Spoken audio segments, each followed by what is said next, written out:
So I want to introduce you now to liquidation arbitrage, and this business model is also a gold mine, but for whatever reason, nobody wants to try it and everybody's sleeping on it. So I'd recommend that you test this out.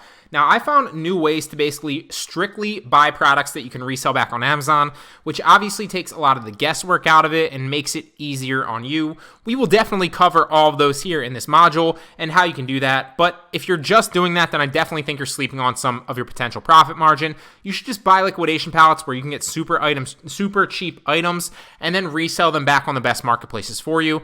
But if you just want to go the Amazon route, obviously I'll show you how to do that in some of the specific lectures. So this business model, you're going to buy a liquidation pallet. Now, I feel like the liquidation pallet term kind of, scares people off. All you're basically buying, all a liquidation pallet really is just a big box of items that retail stores couldn't sell in their stores, right? So, example, Walmart, Target, etc., right? So, Walmart has, 20 different potential shirts that they can't sell, right? And or 20 different, they ordered 20 shirts of a certain shirt, and they can only sell 5 of them, and then they feel like they can't really sell them that well anymore in their store. So what do? They sell them off to a liquidation site like we're going to talk about here, and then that liquidation site lists them in one of their liquidation pallets for a specific small fee. They just mark them up very, very slightly. So the great part about that is you're getting awesome items that are retail ready most of the time, and I'll show you how to select that on these certain sites, and you're paying like $1 per item most of the time to get that, which means there's super high margins on these. And you're buying, now there's a couple of downsides to it. Obviously, you can't just buy like one, like the coupon sites or like the rebate sites, right? You can't just buy one of these, you have to buy a bunch of them. But we're only talking, you can probably buy liquidation pallets for as cheap as like $80, all the way up to like a couple grand if you really want to. And obviously, the more you spend, the better your margins will be. But like I said, I'll show you how to get, great deals where you're paying like $1 or $1.50 per item, and you're only spending like $100, so you can ease into the business model if you want to. I'll also show you how to do it with individual items on one of the sites, but we'll cover that in module or in lecture 6, I believe it is.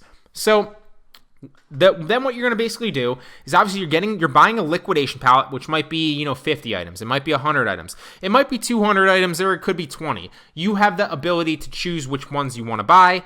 Then you're simply going to list all those items, so you can list them on Poshmark, eBay, Mercari, or Amazon. You can list them on Amazon, and some of these sites you can specifically buy for Amazon, or anywhere else like we've talked about as well, all those other places, and then you get to make a lot of money because your margins are great. So what are the benefits and drawbacks of this business model? Well, the benefits of this are you have super high margins, you get super cheap products to your door, there's lots of scalability here, trust me, and you're getting a great return on your investment. For example, you buy a liquidation pallet for $150.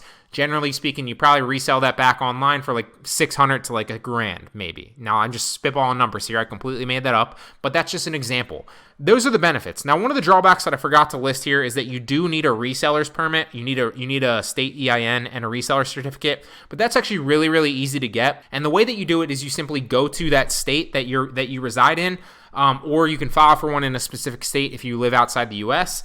And then basically what you do is you go to that state's website and you file for an EIN number, which is basically a business social security number. It's not, but that's the simplest way that I can put it, right? It's like a social security number for your business. And that's what you need to get these websites, but you can literally get that for free. And it's instant. So as soon as you file for one, they'll email you the number, and then you can log on and sign up for some of these sites.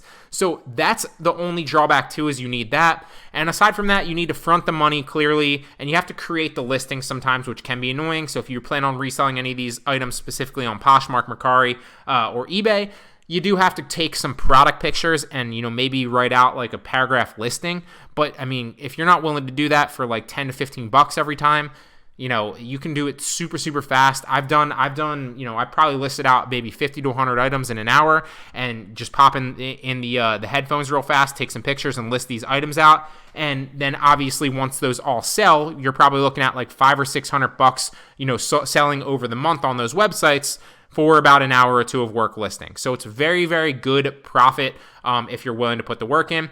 Now, also, you can buy some strictly for Amazon, like I'll show you, especially in the third specific site that we'll cover here. And that's a really great way that you can do it as well. And then obviously you don't actually have to create the listing. So that's just some of the benefits and the drawbacks. I highly recommend that you don't sleep on this, guys. So today we're going to talk about how you can get a reseller's permit or a wholesaler's permit or a reseller's license, right? There's many different names for it. They all basically mean the same thing. Depending on your state, there's a different, obviously, name for it. But I'm going to outline how you can get it today and how you can utilize it to make money flipping products from liquidation sites and wholesale sites back, whether it's on eBay, Poshmark, or Mercari and doing your own fulfillment, or if it's back on Amazon, okay? Now, keep in mind that before you can actually apply for wholesale websites and liquidation websites, you must have a reseller's permit. And it's not difficult at all to get a reseller's permit. It's actually a very streamlined and fast process, okay? And you can do it all online. And what a reseller's permit basically allows you to do is buy products at wholesale prices, so pre-sales tax, hence you're getting a cheaper price and you can profit more on the sale.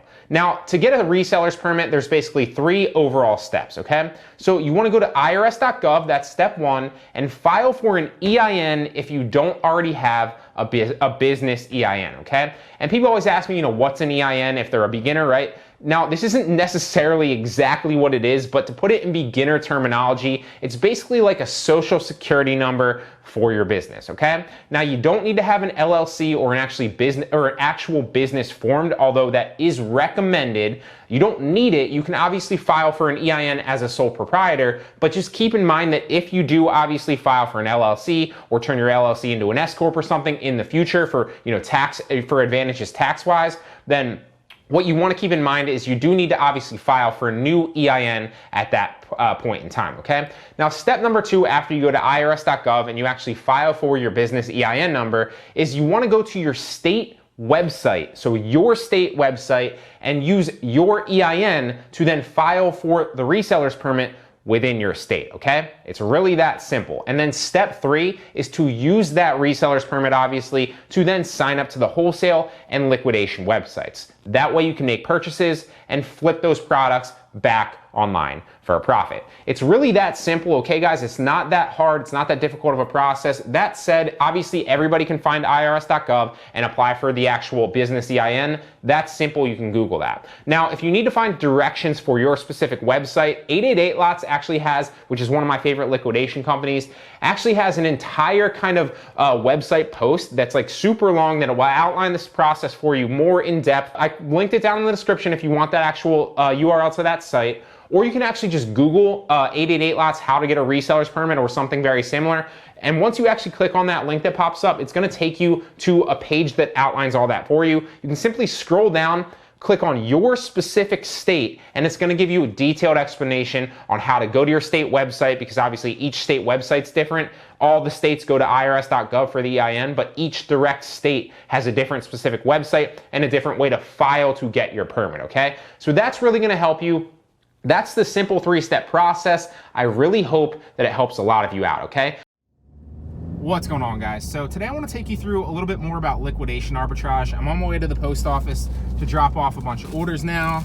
Got like 6-7 of them here, and it's probably about $50 to $70 profit or so. So this is a typical day for me for my reselling business, whether I'm sourcing cashback arbitrage, coupon arbitrage, or liquidation arbitrage, which we're going to talk about today, okay? So I want to basically break it down because I get a lot of questions about this, and people are always like, how should I approach liquidation? Should I source it for Amazon? Should I source it for other sites like eBay, Poshmark, and Mercari? And it really depends. So I want to break down not only my business strategy with liquidation and how I approach it, because I've been moving heavily into a lot more liquidation inventory like recently, and it's been working very well for me, but I also want to kind of talk about the numbers behind it, and I'll simulate some examples of pallets that I bought and how much you can expect to make on them. So I'm going to run you through one of my favorite liquidation sites, and that is 888 Lots. Now, you can buy individual stuff on 888 Lots and literally do the product research yourself, like you were going to sell it back on Amazon, or you can buy lots and pallets of items super cheap. But before I run you through both of those and how to actually operate on this site, I want to take you through the business model, because a lot of people have this notion that they're going to, buy liquidation pallets or buy liquidation and flip them back online, and it's going to happen overnight. And it is, obviously, you're getting great ROIs. It's an investment, though. It is a business, okay? So I want to go through the business model so you understand, to curb your expectations. It's not going to happen overnight, but it will happen if you're patient, if you know where to sell them, and if you know how to price your inventory and what to expect out of it, okay? So first and foremost, where can you resell these liquidation pallets for a profit? Well, I mainly sell them back on Poshmark, eBay, and Mercari. Now, you can sell them on Amazon as well, but it does, obviously, that item you have to make sure matches the product detail page entirely. So two things about that. You can either source individual items and check the ASINs, I'll show you that here in a second, and see if there's a profit to resell them back on Amazon.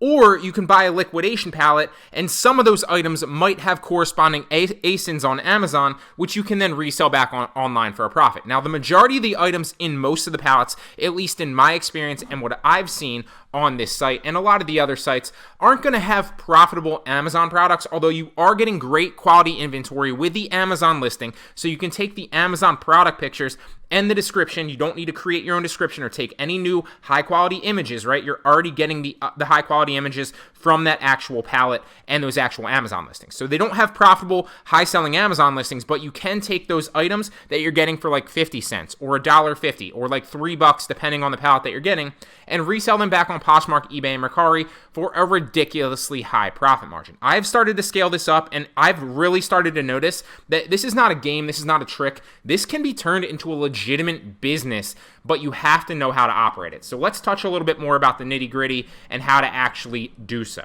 So, how do you want to approach this, okay? This is not short term. This is not, some hack or trick, okay? You are building an actual reselling business when you're buying liquidation, okay? You also have to think about an inventory system. You want some inventory system if you're planning on scaling up on any of these other sites that aren't Amazon. If you're shipping into FBA, you don't really need an inventory system, obviously, because you can leverage their warehouse and their distribution. But if you're selling back on eBay, Poshmark, or Mercari, if you plan on scaling, you want to get organized, because if you're not organized in the beginning, you're not going to be organized with hundreds or thousands of units on those sites when you're actually fully scaled, okay?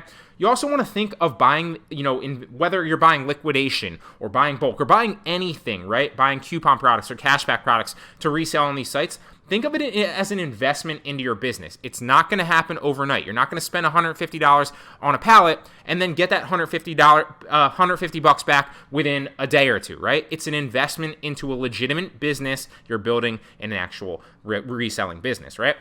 So I'm going to run you through two examples here. Let's say hypothetically that, these are two examples of typical ways that I approach pallets and how I typically sell them and the numbers here, right? So you have, legitimate expectations on how much you can spend on a pallet, how many items you're getting, what your profit per item is going to potentially be, and how it actually unfolds, okay? So let's hypothetically say, with example number one, you buy a lot of 95 items off 888 lots or any of the other liquidation sites that I cover. So that is approximately $263 per unit. What you want to do is list them on all platforms. So that's Poshmark, eBay, and Mercari. Now, we're not the Amazon thing, just to get it out of the way really fast. If you're buying pallets, the same thing goes with pallets, because it's going to show you the breakdown of each individual pallet. So let's click on a pallet right here, just to kind of show you. And this is strictly with 888 lots. It's probably my favorite liquidation site. So if you scroll down, it's going to give you the ASIN of everything and obviously all the details. So the same goes when you're looking into pallets as well. Now, if you want to go to individual items and sort through and look at the individual items, it's going to tell you the price that it costs you. You're going to be able to go to the Amazon listing and check it out to see if it's profitable. This one doesn't have one. That's a bad example, but you get the picture. And it's also going to tell you, all the information so that you know if it's profitable on Amazon and if you want to ship it directly from 888 into Amazon, right? Or if you want to get it first and list it merchant fulfilled or whatever you want to do. So I don't typically do that, although you can. I've been kind of moving towards reselling my own, building my own reselling business on Amazon, Poshmark, eBay, Poshmark, and Mercari. Although you can source for Amazon, I just typically have moved away from that. I source more bulk deal, I source more books, I source more wholesale for Amazon and FBA. I've moved a lot of the cashback, the coupon, and the liquidation to my own distribution on eBay, Poshmark, and Mercari. That's how I approach it. You don't have to approach it that way, but that's what's working for me very well currently, okay? So like I said, you want to list them on all platforms. You want to list them on Poshmark, eBay, and Mercari. What I recommend that you do is hop on a multi-channel listing software like List Perfectly. It's going to charge you monthly, whether that's, depending on the plan, whether that's 20, 40, or whatever, right? It's a lot better. Now, you don't have to if you don't want to, if you're just starting out and you don't want to drop, money on software like that, then you can do it manually. Just obviously copy and paste those listings in there. Just keep in mind that you definitely want an inventory system so you can delete them off of the other platforms once you obviously sell it. Let's say hypothetically it sells on eBay. You want to delete that same listing off eBay and Poshmark as well, or off Mercari and Poshmark, because you don't want somebody buying it on that site and then you not having it, having to cancel orders, okay? Canceling orders isn't that serious on Poshmark and Mercari, although eventually it will get your account shut down if you cancel too many too quickly. On eBay, they take it very, very seriously. So you need to take it seriously too. That's also why I recommend having an inventory system, okay? So you want to cross-post whether you do it manually. I recommend that you do it with a List Perfectly. It's great software. It not only will it cross-post just by posting once, so it'll post to all those platforms, but it'll also manage your inventory and delete the ones off the other ones for you as well, so you don't have to worry about that, okay? Now, let's say hypothetically with this lot that you spent, $263 a unit, you have 95 items now, and you've listed them across all platforms. It costed you $250. So let's say hypothetically 12 or 20 items sell within the first 2 weeks of listing, right? And this is typically, these are not, concrete numbers, but this is typically how I see lots selling and how quickly they move, assuming you're buying decent lots and decent products. One example of a horrible lot that I bought was like $350 on like 150 units or something like that, and I was like, I scored big. But it was like housewares, and it was like old housewares, and nobody bought them. They sold super slow and for super low profit margins. So if you're buying clothes or you're buying things that should be in demand on multiple platforms, then obviously that goes without saying. If you're willing to spend a little bit more, even if it's like $3 to $5 a unit potentially on these liquidation sites, you're going to have more higher in-demand products. But just like I said, do your research and you'll start to know it. And just even if you buy a pallet, you're getting super cheap stuff, you're going to have quality inventory that will sell eventually. So my rule of thumb is go after clothing, go after shoes, go after things in high demand, go after jeans. You can find a lot of those and top brands, especially on liquidation sites. So let's say 20 of those items sell within the first 2 weeks. Of listing all 95 for an average of $8 profit. Now you have $160 profit because you netted $8 profit off those items. Maybe they sold for like 15 or 20 or 7, and then after fees you averaged out to over $8 or about $8 profit. So now you have $160 back on the $250 that you spent. You're $90 in the hole currently, right? So maybe after the entirety of the first month after listing them, then you sell 20 more of them, and a lot of your higher end stuff, because you priced high and you waited, sold for an average profit of $12, right? So you have 20 more now that sold. Now you have 40 sold in general, and now you have 240 from the second 20. So now in total you have $400. Now you're netted $150 profit margin, right? So it took you a month. You had to wait a month to get there. It didn't happen overnight. You spent $250. You made $400 back. Now you have $150 profit in the month. Oh, and by the way, you still have 55 items of your inventory to still sell for a profit. Okay, so it does not happen overnight. This is a business. It's a great business model, but you have to be patient. You want to think of it as an investment into your inventory and into your business. One key thing that I see a lot of people making is do not price yourself out of your profit. Okay, don't drop your prices too quickly. Don't be impatient. Be patient and don't price yourself out of profit. List high. This is a formula that works for me all the time. List high. So let's say maybe the retail value is $40. List it at 50. Slowly build interest. Depending on the platform, maybe that's sharing on Poshmark. Maybe that's promoting to site-wide on Mercari. Maybe that's relisting or accumulating likes or watchers on eBay, right? So list high, build interest, and then make offers to simulate urgency and value in order to sell more. Now, one thing that I will say is people are always like, well, all 95 of those items won't sell. And that could be very true, right? It might take a year for all 95 of them to sell. Maybe you're, 40 of them in demand sold really quickly, and then maybe in the next month only 20 more items sell, right? Now you sold 60, but maybe then you're up $500 on the pallet, and then slowly what it will be is as the rest of those items sell, maybe you have 34 more now or 35 more now. So maybe those sell slowly, but you're already profited $500 and it's a steady drip of cash flow. Okay, It's a business. Think of it as a business. Now, let's go through another example. These are a little bit higher end clothing. This is one that I actually just recently bought. Not same exact numbers, but pretty close to it. So you buy a lot of 30 items. I think these were jeans, if I'm not mistaken. So $155 for 30 items, which is about $517 per unit. And they were top brand jeans. So you want to list them on all platforms, just like I said, cross-post, whether you want to do it manually or with a List Perfectly software like that's multi-channel listing and manages your inventory. Let's hypothetically say that 4 of those sold in the first week for an average profit of $17 per item. So now I have $68 back on my $155 after the first week.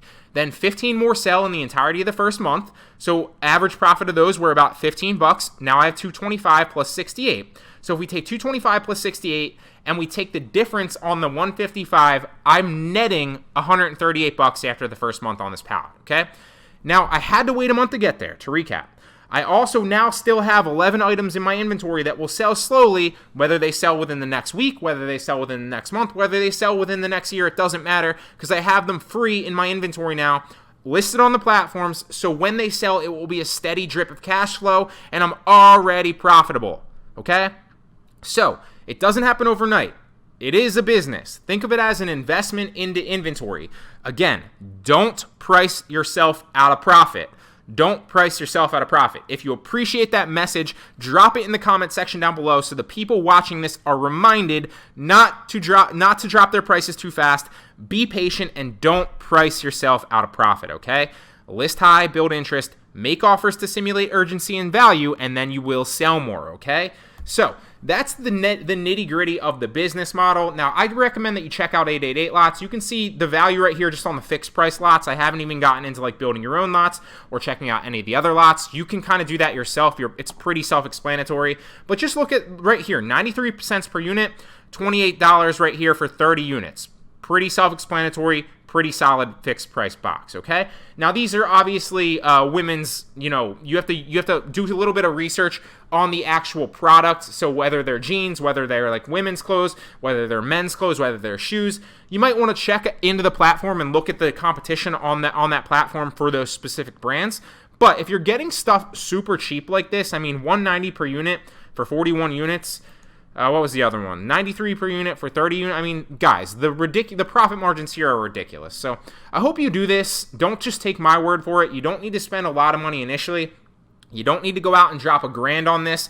Literally test it out for yourself, right? I think the minimum that you can order on 888 lots, and there is a minimum order quantity and a minimum order pricing on a lot of these liquidation sites.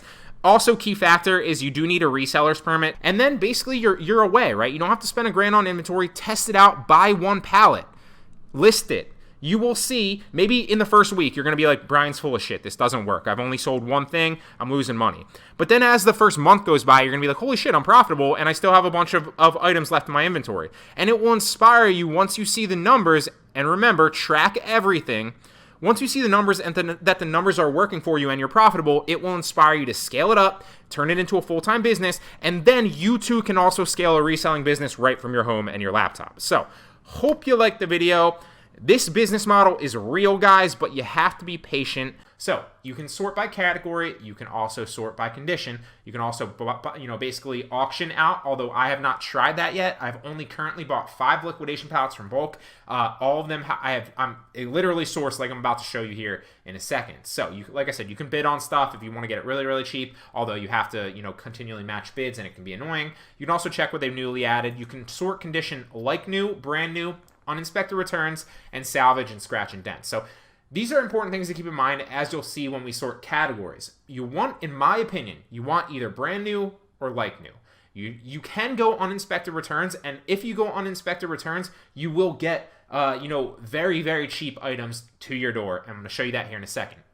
However, if you go that route, you must understand that depending on what you're buying, if it's closed, then you can potentially get away with it, although some of them might be, damaged to the point where you can't sell them. Or it might be something as simple as, a suit, and instead of the 3 buttons that the suit's supposed to have, it's missing a button. So you can either fix it, or you can sell it for cheaper, or you just have to eat that loss, but you're getting them very, very cheap. On top of that, why I say buy brand new and buy like new is because you're still getting them very, very cheap, sometimes around $1, sometimes a little bit more, sometimes a little bit less. but they're brand new and you can flip them back online. And I'm gonna show you how for at least $10 profit margin. I promise you that. So category right here. Now I'm gonna go through, you can source from computers and office, you can source consumer electronics, you can source toys, you can source whatever you want. Obviously what you're sourcing depends on, where you're planning on selling it. So source with the end game in mind. If you're planning on selling consumer electronics, well then you can't flip on Poshmark, and you might want to go the other route to Mercari, eBay, and Amazon. I'm gonna talk about all the marketplaces and the e-commerce places where you can sell these in the future. Same thing with toys. So if you're sourcing toys, know that Poshmark is strictly a clothing place. You can't sell toys on Poshmark. However, if you're sourcing apparel and accessories, which is what I personally do, that's just my choice, and I know that I can flip clothes because I can leverage my Poshmark closet, which has about 50,000 followers and gets consistent traffic, and it has automation going currently, and it's sharing all the time, so I can leverage that traffic to sell clothes. On top of that, clothes can be sold on Mercari, clothes can be sold on eBay, and sometimes they can be sold if they're brand name products and they're in good condition on Amazon, although clothes typically don't flip on Amazon. So if you're selling consumer electronics, maybe an Amazon or an eBay, depending on the product, is where you want to go with selling Mercari and ranking your account in the process. For today's specific example, we're just going to talk about apparel and accessories, so clothing. That's what I like to do. So I'm going to sort by price low to high, and we're going to start seeing exactly what's available to us and how we can get some items to our house for $1. So this is a good example. I usually like to go through, and I'll show you up in the top right here, how many items you're getting. Obviously the price of each pallet, it's always $30 shipping on bulk.com, flat to your door. It'll tell you the overall price that pallet actually is, how many items come in that pallet, and what you're paying per item. So this is $4.18 per item, $5.53 per item. What I like to do is I'll scroll down and I'll go to like 3 or 4, and I'm going to buy a little bit higher right here. So you'll see this example right here is unexpected returns. You're getting 106 items to your door for $130 for 31, so around 124 per item, hence the $1 to your door. Now I don't necessarily like to go with uninspected returns. You are getting 106 items, so the markup is definitely there to make a vast majority of your profits. However, I personally like to go with something that's brand new. So this is a great example. 23 items, brand new, but that's a little bit steep at $5.74 an item. So I'm going to try to find something better. There are better out there. You just have to sort through them. So let's go through. This is a little bit better. Although it's uninspected returns. So we're going to sort brand new. 17 items, that's 8. And you'll start to notice that if you're buying shoes, it'll tell you the retail price too. So this is $382 suggested retail price. So that's typically what it's worth. Now you're going to want to mark that down a little bit because you're probably not going to sell it at that rate. Although if they are brand new, you can pretty much flip them back on Poshmark, Mercari, eBay, and sometimes Amazon for slightly marked down from their retail value, especially if they're new. New stuff sells like crazy on Poshmark and Mercari. And on eBay too, although I don't sell on eBay anymore personally because they suspended my account. It has nothing to do with this, so you're perfectly allowed to do this. It actually has to do with drop shipping that I did about a year ago. So this is a little bit better. This is also on inspected returns. This is also a little bit better. This is brand new, so this is a first promising one right here. 60 items for a total of $137 to our door, and you're getting them for about $228 an item. So that might be something I want to look into. Let's try to find some better ones. This is on inspected returns, brand new at 3, brand new. Let's keep going. So this is also on inspected returns. Here's a 421, 214. So this is 59 items. 214 to our door. It looks like there's a brand name right there, and it'll also tell you the brands that come in there, and that's a great thing to do because some brands sell better on Poshmark, some brands sell better on Mercari. You have to check the sales velocity and what's actually available on the site. So this would be a good example too. Although it's uninspected returns, I might check it out because it's about $182 per item. You're getting 71 items to your door. Depending on what it is, you're talking about Skechers, you're talking about Champion. So those are pretty solid brand names products. I could continue to sort through these and search, and obviously I would do that if I were really intending to buy one of these right now. But for the sake of saving your time and not wasting just kind of sourcing through and trying to find a great example, let's just pretend that we spent, good time sourcing through, and these were two of the best ones that we found. So maybe I would come back and I might purchase this one right here, $137 to my door, so it's $107 for the lot price, $30 for shipping. Its suggested retail is $658, or $651, sorry, I completely read that wrong. So what you could basically do is you could either buy this now, or you could add it to your watch list and see if the price continues to drop. If nobody buys it within a certain amount of time, the price can drop occasionally. It depends on, you know, how frequently they're adding new items and a lot of different factors. But so basically what you want to do is you want to look at what this actually is and see if you feel like you can sell that. Now, I know the type of clothes right away when I'm seeing them, and these are all brand new. So they're all, typically on Poshmark, you can at least flip brand new clothes for at least $10 most of the time. So if I can buy every single one of these items at $228 to my door, then I can flip them back for at least $10. Then, you know, that's probably about a $5 profit margin per item, because obviously Poshmark's going to take their slight cut. Now, I'm also going to flip them on Mercari. So these are also sites that I flip them on. You're going to flip them back on Poshmark, which, you know, there's a lot of clothes that flip on Poshmark. Mercari is also a great site to flip not just clothes, but literally anything. The only thing that to my knowledge, you can't sell on Mercari is, you know, like nutrition stuff and stuff with a what's the word? An expiration date. So you can't sell like you know, supplements or anything like that either. But that's the only thing that you can't sell on Mercari. So you can pretty much sell clothes or anything else like that that doesn't involve those things on Mercari. You can also flip them on eBay, although like I said before, I'm no longer allowed to sell on eBay, at least from this IP address. And then on Amazon too, although for the most part, you can check the Amazon listings for some things like that, but the majority of clothes that you buy, if you're buying something else, if the majority of clothes that you buy, you will not be selling back on Amazon. So you can sell on Poshmark and you can sell on Mercari mainly, and then also eBay, although I don't personally do that. So if I can get these, you know, let's just say hypothetically, at worst, I sell each of these over the next 2 to 3 months for maybe a minimum $5 profit margin. Let's pull up the calculator and I'll show you exactly what that comes out to be.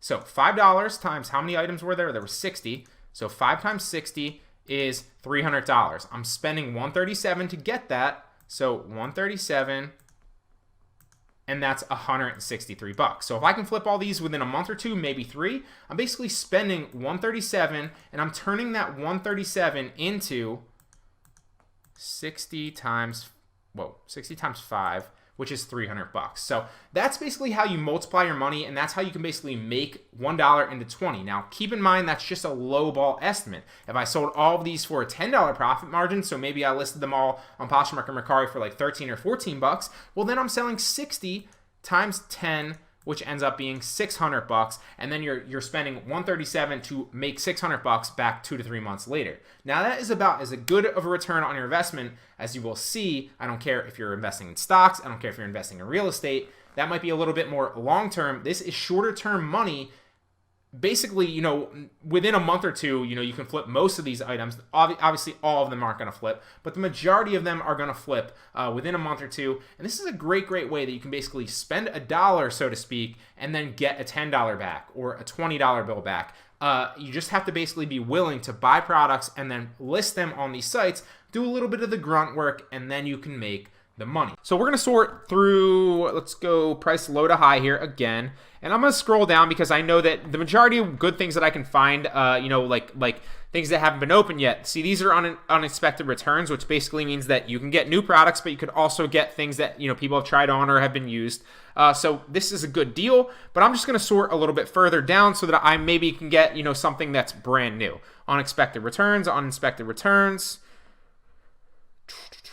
Let's keep going.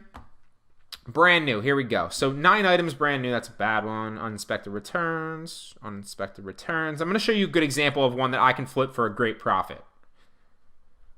These are all uninspected returns, price drop, brand new, 72 items. Let's check this one out. So this one looks like, and keep in mind, when you're selling on eBay, and obviously Mercari goes with this hand in hand. You can sell on Mercari as well. It's a great marketplace, but the majority of the stuff that I'm selling with the liquidation pallets is back on eBay, and probably 90% of it's on Poshmark because I source like clothing and accessories. So it's important to keep in mind that this isn't like private label products like you're sourcing from coupon sites on Amazon. With buying liquidation pallets, you're typically looking for brand name products that you know have an established brand and are going to, you know, flip fast because people are looking for them already on eBay and Poshmark. So these are these established brands? Well, you have Goodfellow. It looks like you have, you know, brand new. Remember, brand new. Never been open, fully functional, retail ready, retail packaging, and additional labels. So all these are brand new. You got 72 items. from this, and it cost me $137 to my door because it's $30 shipping, and it's $107 for the lot price. Now, they suggest that the retail value of this is $1,000 roughly. Let's check and make sure that this is something that I'd want to buy. I already know this is something I want to buy, but let's just check. So you got brand names in here. You got Goodfellow & Company. You got Sugar Fix. I've never heard of this. Bobble Bear, never heard of that. A New Day, never heard of that. But it's important to keep in mind that all these are brand new accessories and clothing items that I could flip back on Poshmark for ridiculous profit. Because, as you'll see here, it costs $137 to my door. You get 72 items in the lot for a total of $1.90 per item. So it cost me $1.90 to get 72 items, brand new, retail ready, brand name products to my door. The reason that you're able to get these products at this price with brand names is because, let's take Walmart for example, or Target for example, or anything like that, any retail store that has products like that and can't get them off the shelves. They're a lot like Walmart, for example, is a publicly traded company, so they want to, keep their revenue high. They want to keep their margins high. If they can't push a product, if it sits on the shelf for a while, or maybe they bought 200 of a certain item and they can only sell 50 per month. Well, what they're going to do is to make sure that they're still keeping their revenue up, they're going to sell off a number of those products that they can't push. Or, maybe sometimes if you have this isn't for this case specifically because these are brand new, but sometimes if you have uninspected returns, if it's a shirt that was supposed to have 3 buttons but only has 2 buttons, that's why they're going to ship that off to a liquidation pallet site. So in this case, these brand new items were most likely things that Walmart couldn't push. Obviously, Walmart didn't sell these, but just an example. Are examples of items that store couldn't sell, so they sold them at a very, very, very big loss to, a liquidation pallet site like Bulk, who then flips them for a slight profit to you, who then can flip them and do all the legwork and selling them online, hence the online arbitrage with liquidation pallets to make a ridiculous profit. So if, this hat, for example, right here that you see, maybe they got 200 of those and it cost them $5 to make them and get them manufactured.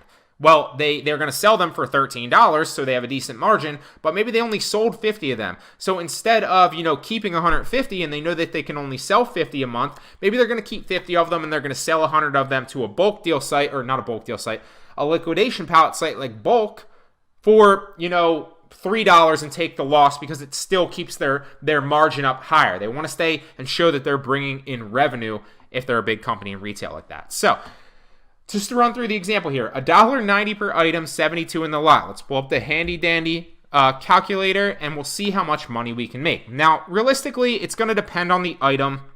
A lot of people were critical last video and they said, how can you just assume that you can sell $20 to $30 per item? You don't know, you haven't tested the market. I'm guessing that from experience. Some of them might sell for 10, some of them might sell for 15, some of them might sell for 50. I was just taking a guesstimate because I have experience selling on Poshmark and a little bit on eBay with clothing, not so much with clothing on eBay. But that's just a guesstimate. Obviously, you're taking a slight risk when you're buying these. You don't know if they're 100% going to push, but if they are brand name new items, people are already looking for them, and there's a high likelihood that they're going to sell. $1.90 per item for a total of $137 to my door. So let's hypothetically say that we can sell all of these for $15, which I think is a conservative estimate. So 72 times 15 equals $1,080. So then we're going to take off the $137 because that's what it costs in my door. And that is a profit margin of $943. So that is why this is extremely lucrative. That's a guesstimate. Maybe you're right. Maybe I sell them for $10. Let's go 72 times 10. We always obviously know that's 720, but just for the sake of showing you, $720. So I make $720 if I sell all 72 of these for $10, which is a ridiculously low price on Poshmark for brand new brand name products because people are on there just ready to buy. It's crazy. I'm telling you, try it out if you don't believe me. And minus $137 cost to my door equals $583 still. So if I sell them for $10 a piece, that's $583 profit that I'm making off this liquidation pallet. That's why I love Bulk. I love Bulk so much more because it shows you a lot more things. In my opinion, there's a lot more categories. And, if you don't want to, source clothing and stuff like that, you don't have to. You can source electronics or play with other stuff. This is stuff that I highly recommend that you check out and, take a risk on. It costs you $37 to get 72 items to your house.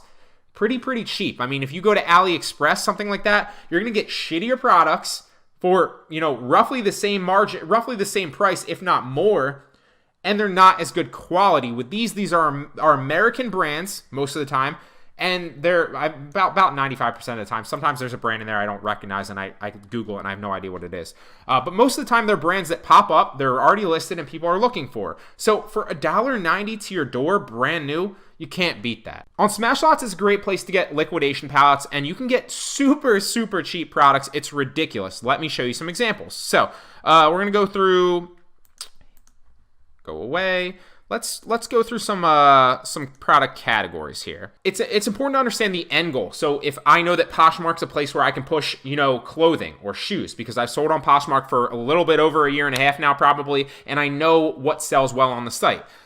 High-end brands sell well, so any established brand is going to sell well on Poshmark. Same thing with eBay. Established brands sell well on eBay. They sell well better, I think, on Poshmark, because all clothing I'd rather push on Poshmark, but a lot of people sell clothing on eBay as well, and on Mercari, and it can push well there as well. Another thing that sells great on Poshmark, especially if it's brand new or in good condition, are shoes. So what I like to do is, just to give you an example, and maybe we'll run through another example selling on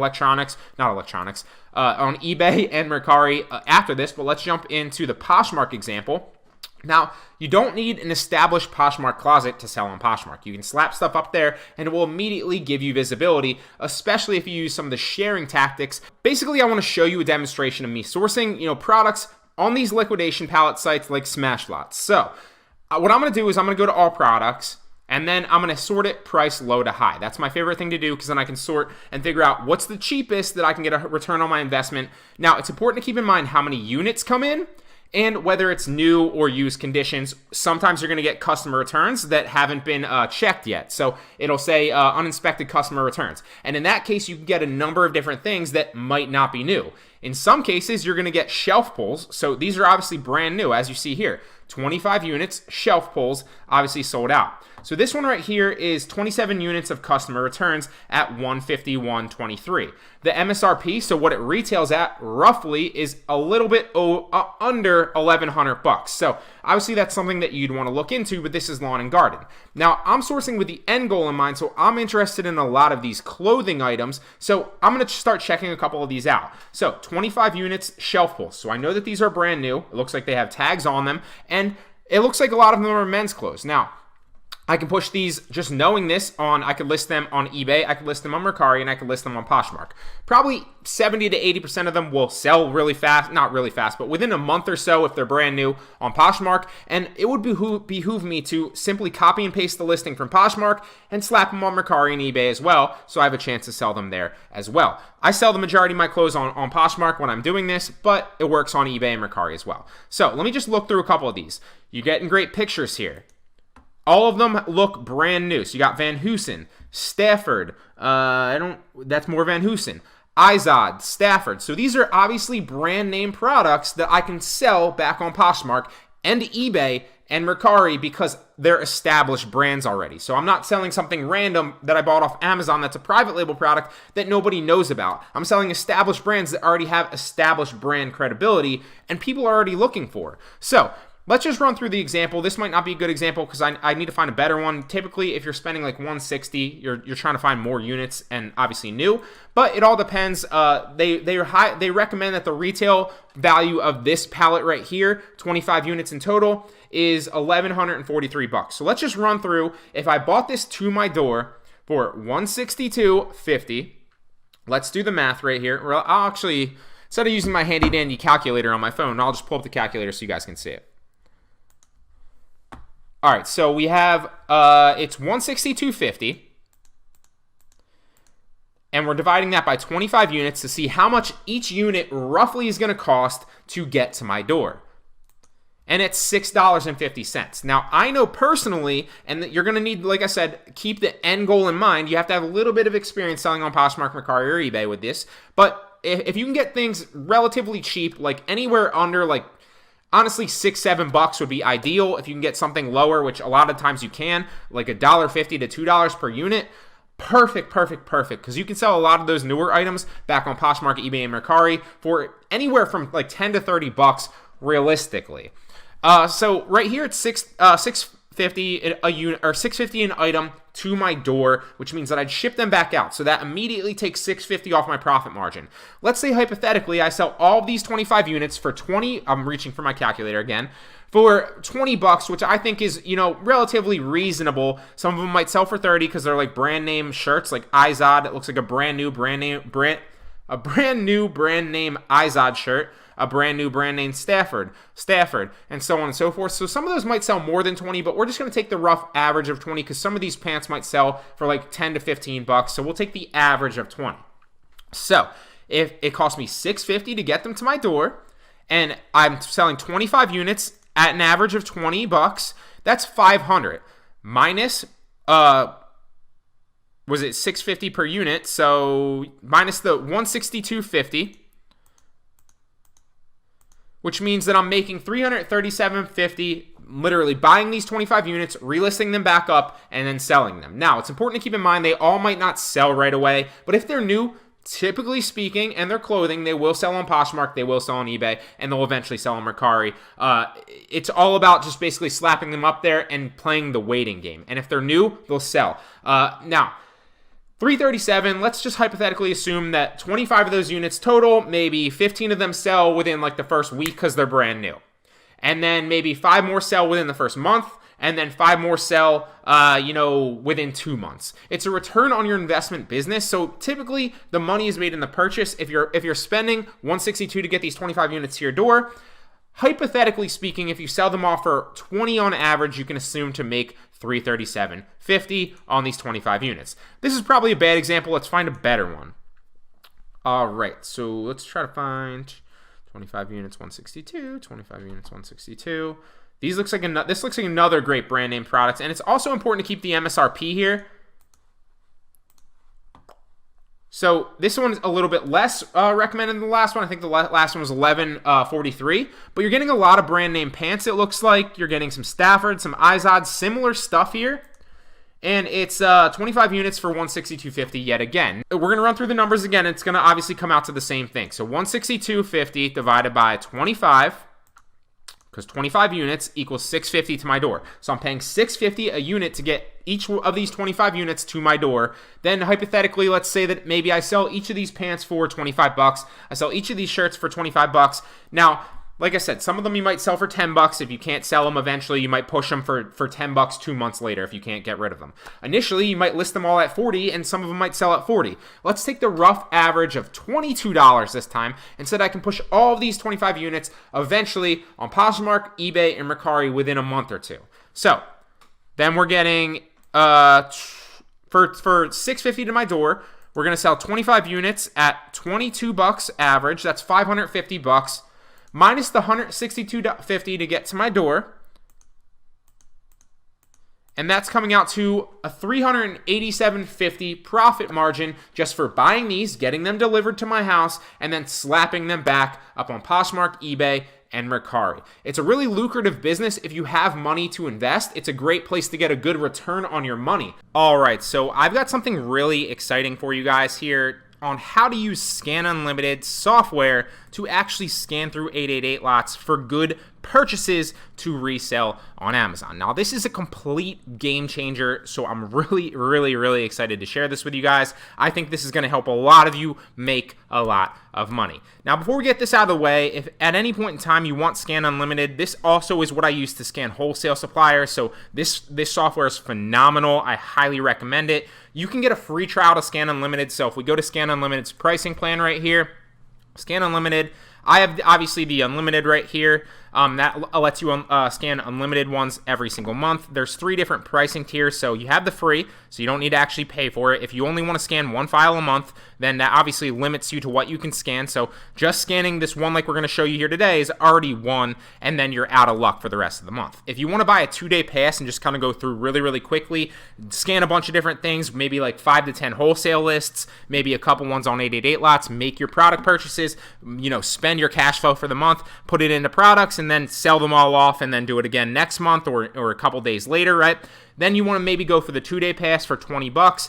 I personally have the unlimited, so you have unlimited file scans. Highly recommend this if you plan on scaling up online arbitrage to any certain degree. This software is going to pay for itself time and time again. So if you guys do want to hop onto the unlimited plan like I am, and you can start scaling this up and actually making some real money, then you can get into the unlimited plan for half price, so only $20, the price of the 2-day pass. Try it out for 20 bucks for your first month. See if it's for you, obviously. I have an affiliate link for that. It's directly above this lecture. You can click it, go through the affiliate link, sign up for the unlimited plan, and it'll take $20 off your purchase price. Now, when you actually do that, it's not going to take it off immediately when you actually go through the checkout, so it'll look like you're paying $40, but as soon as you click buy it, it will take it off, so it will only be a $20 charge, okay?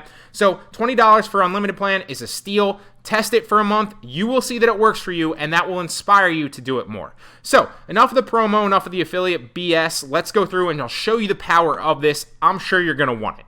So on 888 lots, and keep in mind that usually I source liquidation pallets to build up my reselling business through doing my own fulfillment, right? So I source 888 lots and other liquidation sites a lot of times to resell back on sites like Poshmark, eBay, and Mercari because the margins are super easy, but you do have to be patient.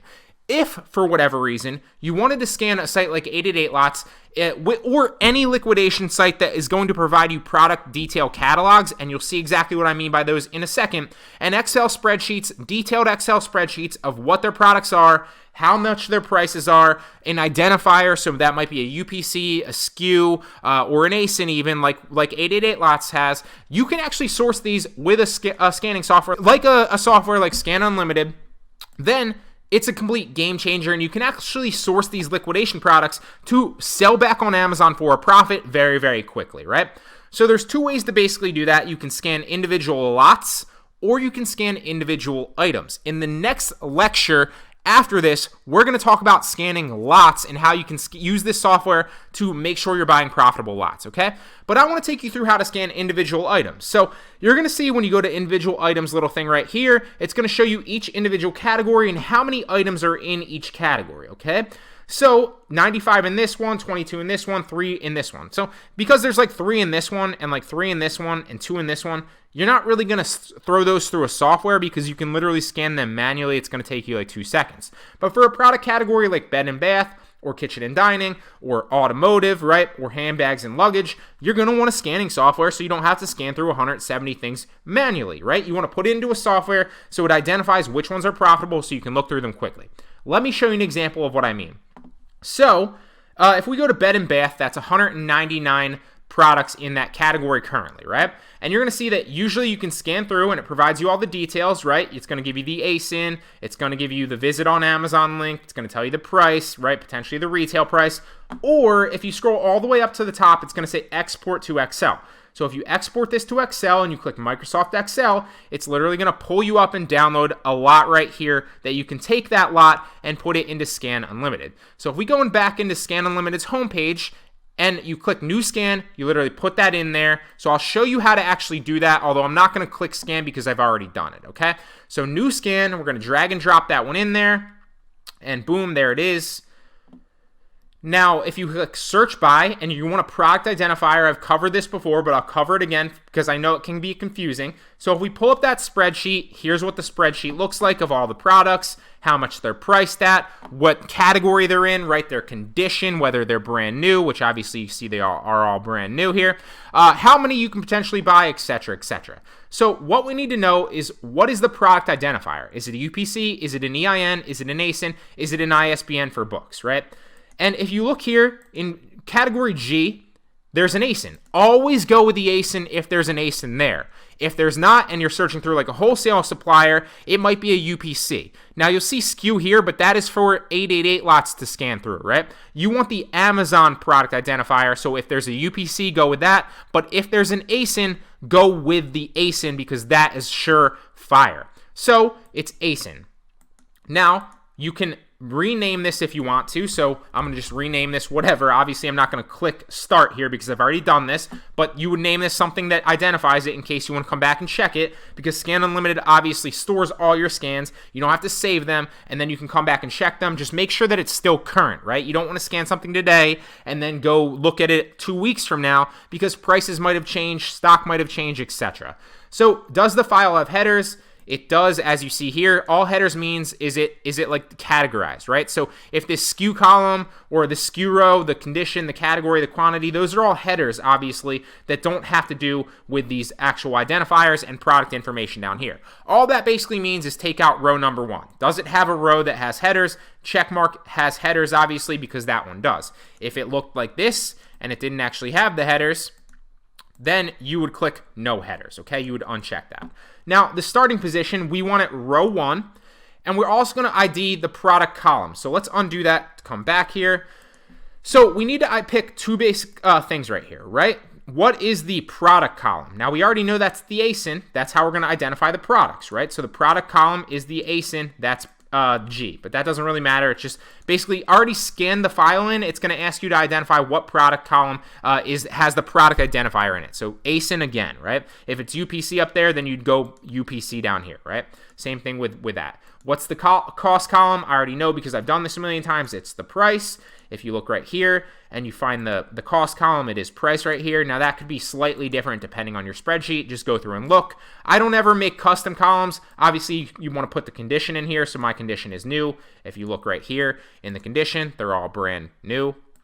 Pretty self-explanatory there. You just need to identify all this stuff, and then you're going to click start. Boom, and it's going to scan it super, super fast. So if we go back into that lot of bed and bath, which is what we have right here, I can actually X out of this right now. I don't need it anymore. It's going to start scanning it in Scan Unlimited. Now I need 2 things up once I get to this point, right? I need Scan Unlimited with the file scanned, and I need this right here so I can actually search through the individual items. If you're doing this with individual items like I just showed you, make sure you have individual items clicked here. If you're doing this with pallets, make sure you have the lots clicked here. Pretty self-explanatory. Now, what I want to do is I want to filter through this because I don't want to sort through 111 items or 180 or however many we're here, because that defeats the purpose of putting it into scanning software. So I'm going to click filter, and I'm going to start slowly filtering this down so I'm only seeing good products. So I'm going to click value greater or value less than 100,000 and to give me a starter, and click add. So now we have 1 filter added, anything with a sales rank of less than 100,000, right?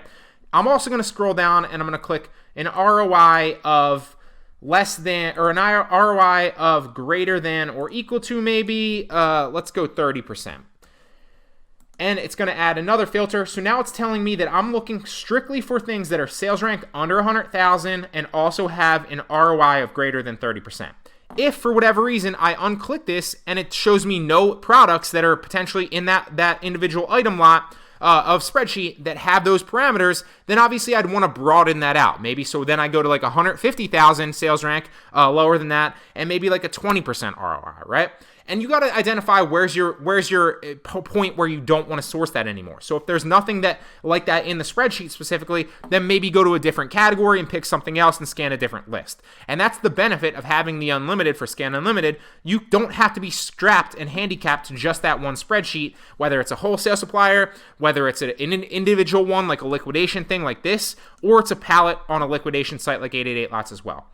So it just spit me out some good leads right here, and it's only a couple of products right here, so it looks like there's only like 20 or so. Now I'm going to sort this for ROI to the highest, so it's going to give me the top ROIs at the top, and I'm going to go over. Oh, it looks like it sorted that backwards, so I'm going to go ROI to the highest.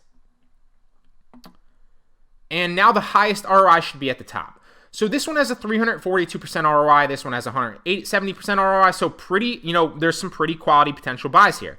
Now, I'm actually going to go back to the sales rank column because some of these you'll see here have sales ranks of zeros, and that will typically happen sometimes on liquidation pallets. So if you see a sales rank of 0, avoid that product because that means that it is not selling yet. There's no product deed. That doesn't mean it's selling well. If it has a 0 here, that's not selling yet. Avoid that, okay? So what I'm looking for is now, because I have it sorted for ROI, I'm going to go through and look for anything with a sales rank, obviously, that looks decent. So for example, This has a sales rank of 12,929, so pretty solid. So let me look into this. It's also telling me that I have a net profit of 54, so this could be a great buy actually, and a 342% ROI. So I want to check this on Amazon, and I can do that by clicking the title. That's going to take me to the Amazon listing. So it looks like it's sheets, linen sheets, queen linen sheets, green for 89 bucks. Now, what I basically want to do is twofold, right? I want to check to see that I can potentially source this, obviously, on 888 lots, and it's actually selling at that price it's telling me, right? Can I actually source this on 888 lots for $15.77? So I want to take the ASIN into 888 lots, and I'm literally going to search individual items for that ASIN. So this is sold out because I did do this last night, but this was a great opportunity last night to actually purchase this. I was going to create this tutorial last night and I held off. So obviously whoever scanned through this and saw this realized that this was a good buy and purchased it. So you could have purchased it for $15.77 last night when I scanned through this, and that is the value of doing it quickly, having unlimited scans, and obviously being first to market with these spreadsheets. And these spreadsheets and software like Scan Unlimited are complete game changers because a lot of other people aren't scanning through liquidation sites like this. So let's assume that this was still in stock. To give you an example, let's say we could source it for $15.77 and you're gonna sell it back on Amazon for 89 bucks. So we need to ask ourselves a few questions, right? The normal questions. Can we sell it? So we scroll down, we take the ASIN into Seller Central under add a product and paste that in there to see if we can sell it in new condition, because that was the condition. You also want to see what the sales velocity is, so use Jungle Scout to use the sales velocity. I'll also link an affiliate link to Jungle Scout directly above if you haven't already grabbed it. It's a game changer. Go ahead and get it. You only need the extension too. People always ask me like, what kind of Jungle Scout do you got? So if you go to junglescout.com, I always do that, junglescout.com, and you go over to pricing, and you want the extension, okay? You only want the extension. You don't need the Jungle Scout. That's for product research on private label. You don't need the pair of them because that's for both of them. You just need the extension. And if you buy it yearly, it's a lot cheaper. I think it's like $9, $9.99, or it might be like $15.99. I don't remember. They changed their prices, but it's a game changer. So we do know it's selling well, obviously, because we have the Jungle Scout Chrome extension. Now we want to make sure it's profitable, which obviously, common sense would tell you if you're sourcing it for $15.77. You can literally see I already put this all in last night. If you're sourcing it for $15.77, your shipping cost is probably going to be less than this, but I usually like to be conservative and kind of overestimate to make sure. You match the buy box price at 89 bucks, and then you ship it into Amazon for $1, then your margin is literally $53.07. You're making a 316% ROI on that. It's phenomenal. That's a great buy, but obviously it's sold out now. So let's go through and find a potential good one. So this one's $34,000. What's the ROI on it? ROI is 73%. You're making $563 on this, and you're sourcing it for $764. So this is also a pretty good buy. So let's make sure that it's still in stock and we can buy it. So you want to take the ASIN, paste it into the search bar under individual items, and it's going to pop that up for me. Now, this one is in stock, but it's only one piece, so probably a good buy. And also keep in mind that when you add individual items to your cart, it gives you 5 hours to build your cart up, but you do need to actually source at least $100 of items, okay? So you can't just buy one of these. You need to make sure your cart is at least $100. That's your minimum order quantity on 888 lots. So you can get one of these for $764. Is it a good buy? Let's go ahead and check it. So it's selling for $21.99 right here. It looks like it's selling well. It's a good listing, has 750 ratings. First thing you're going to want to do is check to see if you can sell it, obviously. So take the ASIN into Seller Central, make sure you can sell it. Next thing you want to make sure is it selling well? So it's $7,000 in home and kitchen. Jungle Scout tells us that it's selling $59 a day, $1,300 a month roughly. Pretty freaking solid. So it's $21.99. Now, is it profitable? Okay, so $764, and obviously Scan Unlimited already told us that it's profitable, but always make sure. Always make sure, don't just trust the software. The software, basically, all it's doing is it's filtering super specific so you can get better leads so you can check them out individually, okay? Think of it that way. Don't trust the software, although 99 times out of 100, if you trust the software, it's going to obviously be good, but always just check. It takes you 2 seconds. So $7.64 now is what you're going to source this for. Ship it into FBA for $1. You match the buy box price at $21.99, and then your profit per unit is $4.67. So this is a good buy, right? You're spending $7.64 or $8.64 once you ship it in. You're getting 54% ROI because you're going to net $4.67 after all the fees. So that is a good example of a buy. Now, I'm not going to waste your time and scan through all these products. You get the picture. You can do this with any individual item, things right here on 888 lots. You can also do this with lots like I'll show you in the next lecture. It's a slightly different approach with the lots, although it's similar. With individual items, this is a game changer. You can do this with any of the categories on 888 lots here like I just showed you. Go download the Excel spreadsheet for that actual category, right? Put it into Scan Unlimited. Scan through it, filter it, and then go through the leads to make profitable buys. Obviously, you want to do this, here and there because these categories are going to change. The items in these categories are going to change, so they're not always going to be the same. Just like any site, they're going to change. And you can also do this with any liquidation site, specifically that has product catalogs or Excel spreadsheets of details about their products like 888 lots does. So I'm super stoked about this. This is a game changer for sourcing liquidation products to resell back on Amazon.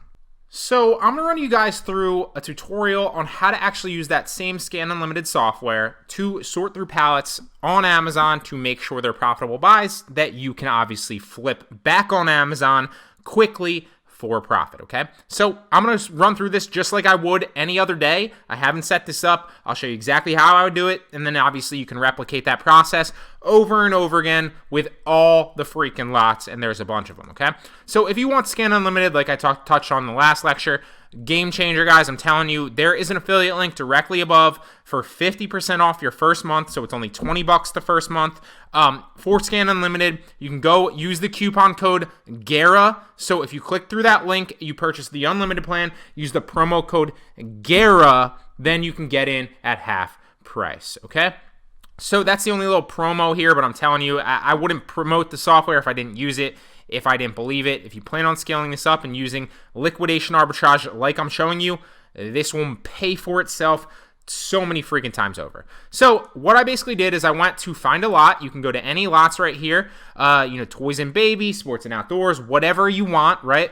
Basically what you're doing is you're going to download the lot manifest like I'm going to show you here in a second. So you're going to export it to Excel. Whatever lot it is, you can do it for all the lots if you want to, if you have the unlimited plan. Then you want to basically sort through that lot to see if there's profitable items on Amazon. Make sure that the lot is profitable, right? So you want to add up all the potential profit of the items when they're sold and see if the pallet's worth buying and if it's profitable, right? Now keep in mind too that you can also, and this is a key that a lot of people don't realize, you can also make offers on lots, right? Look, price too high, negotiate. So if this one's $528 and maybe I identified, just going through this, that a number of these books already equaled about $800 profit, right? Whatever it is. I'm just throwing out random numbers. But for whatever reason, I didn't want to pay $528 on it. I wanted to maybe pay, $350. That might be a little bit of a lowball offer, but you can always hit negotiate. Now, I negotiate lots all the time. I couldn't tell you, I think the first two lots that I ever bought were retail price, right? I just added to cart and bought them.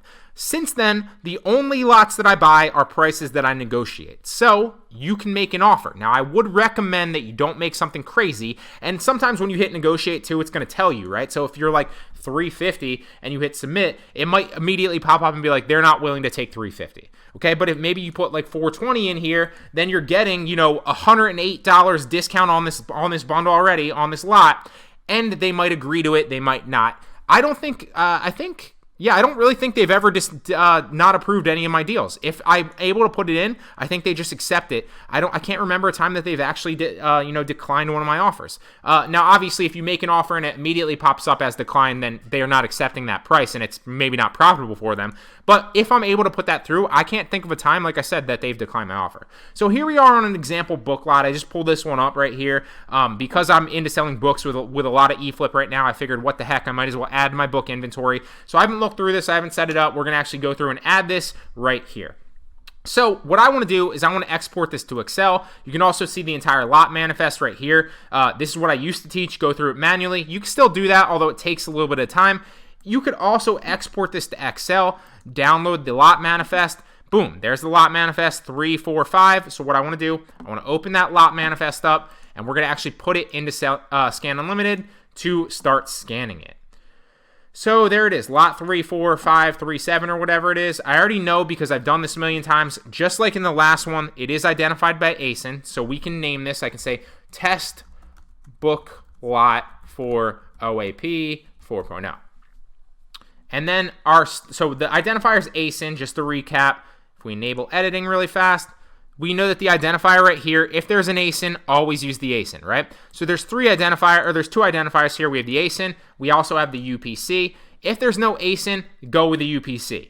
If there is an ASIN, go with the ASIN because that will find corresponding listings on Amazon, okay? So identifier is the ASIN. Starting position, we always want 1. File does have headers, as we can see, right? It's got the categories right here, item, condition, quantity. It's got the headers right here, so we click that. Now, what's the condition of these? These are used books, okay? They're used books. So we want to put that in the condition. So used, they're not new. Often you will have new, but some liquidation products will be used. So now we want the product ID column. I've already covered that. That's the ASIN, right? The cost column is going to be the price. And I've done this a million times with the data lots. That's how I know it. So the price, it's actually price USD is the actual column right here. So I'm pretty sure that's what we clicked on Scan Unlimited. And it is, yes. So now we obviously have the US marketplace and the currency is US dollars. I don't ever touch the custom columns, and we made sure that the condition is used. So we're going to start the scan, and as it processes right here, I'm going to wait. I'm going to take a sip of my coffee. That's good stuff, and let's get sourcing. So we want to go back to the scans right here, and it's going to pop up with the textbook lot 4.0 example. Already scanned. Look how fast that scanned through.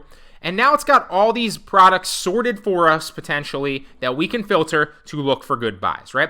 So now what are we looking for, right? You might be sitting there asking yourself, well, why didn't I just scan through this manually and go through? Because you can save a lot of time searching through lots specifically to buy back on Amazon because you already know that maybe you're going to make an offer here at $400, right? So let's go in and we want to start adding this up. Now, you might want to put this down on a sheet. You might want to use an Excel spreadsheet to do this, but I'm just going to pull up Word because it's easy to show you right now. So I know that I'm going to put an offer in at $400, okay? So now I'm down $400. Now I'm also going to kind of go in here and say that all these, and we're going to start adding up the profit potential of all the books that we're going to look for to see if it starts to make us profitable, okay? And at what point it makes us profitable, that will make us, give us inspiration to buy this lot or maybe not buy this lot. I haven't looked through it yet, okay? So we have the lot manifest up. We also have the scans right here. So what I'm going to do is I'm literally going to go and sort through ROI. And I might need to do this again because sometimes it puts it as the lowest ROI first, and it did. So I want to sort it through the highest ROI here. Now you can filter, but you don't really need to because I'm just going to sort through high ROI.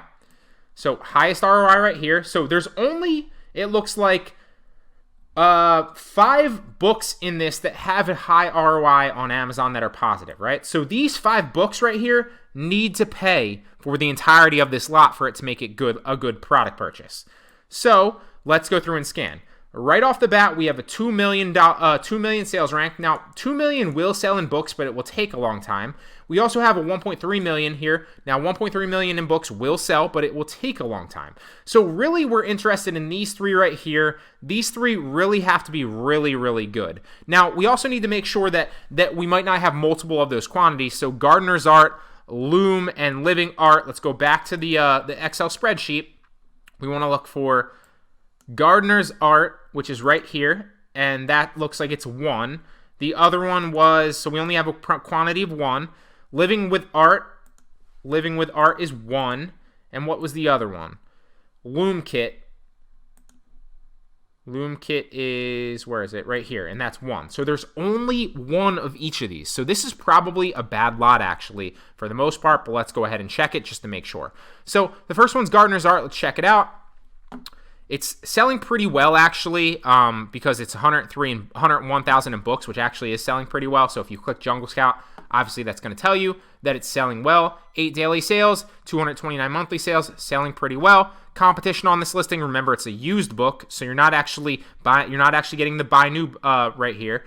Now, there is no used buy box on this one, which is weird because usually there is a used buy box on these listings. Although if you go to used, you can see the lowest used offer is $46.62.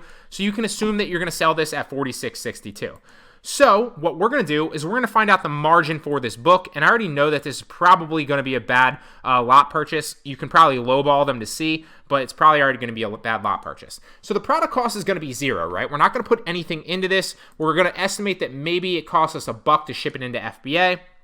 Now, on top of that, okay, what's our product price? Our product price is $46.62 if we match the buy box. So that ends up making us a profit per unit of $30.38. So that means that now we're $30.38. So we're down $400 because we're going to make an offer of $400. We made $30.38 on that one book that's going to sell. What are the other books that are going to sell? These two better be really, really good. And chances are they're probably not. So Living with Art right here. Let's pull this one up.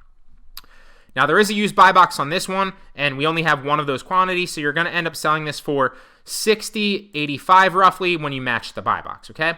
So we're going to click AMZ Scout Calculator. The product cost is 0. We'll estimate it costs us $1 to ship it into FBA.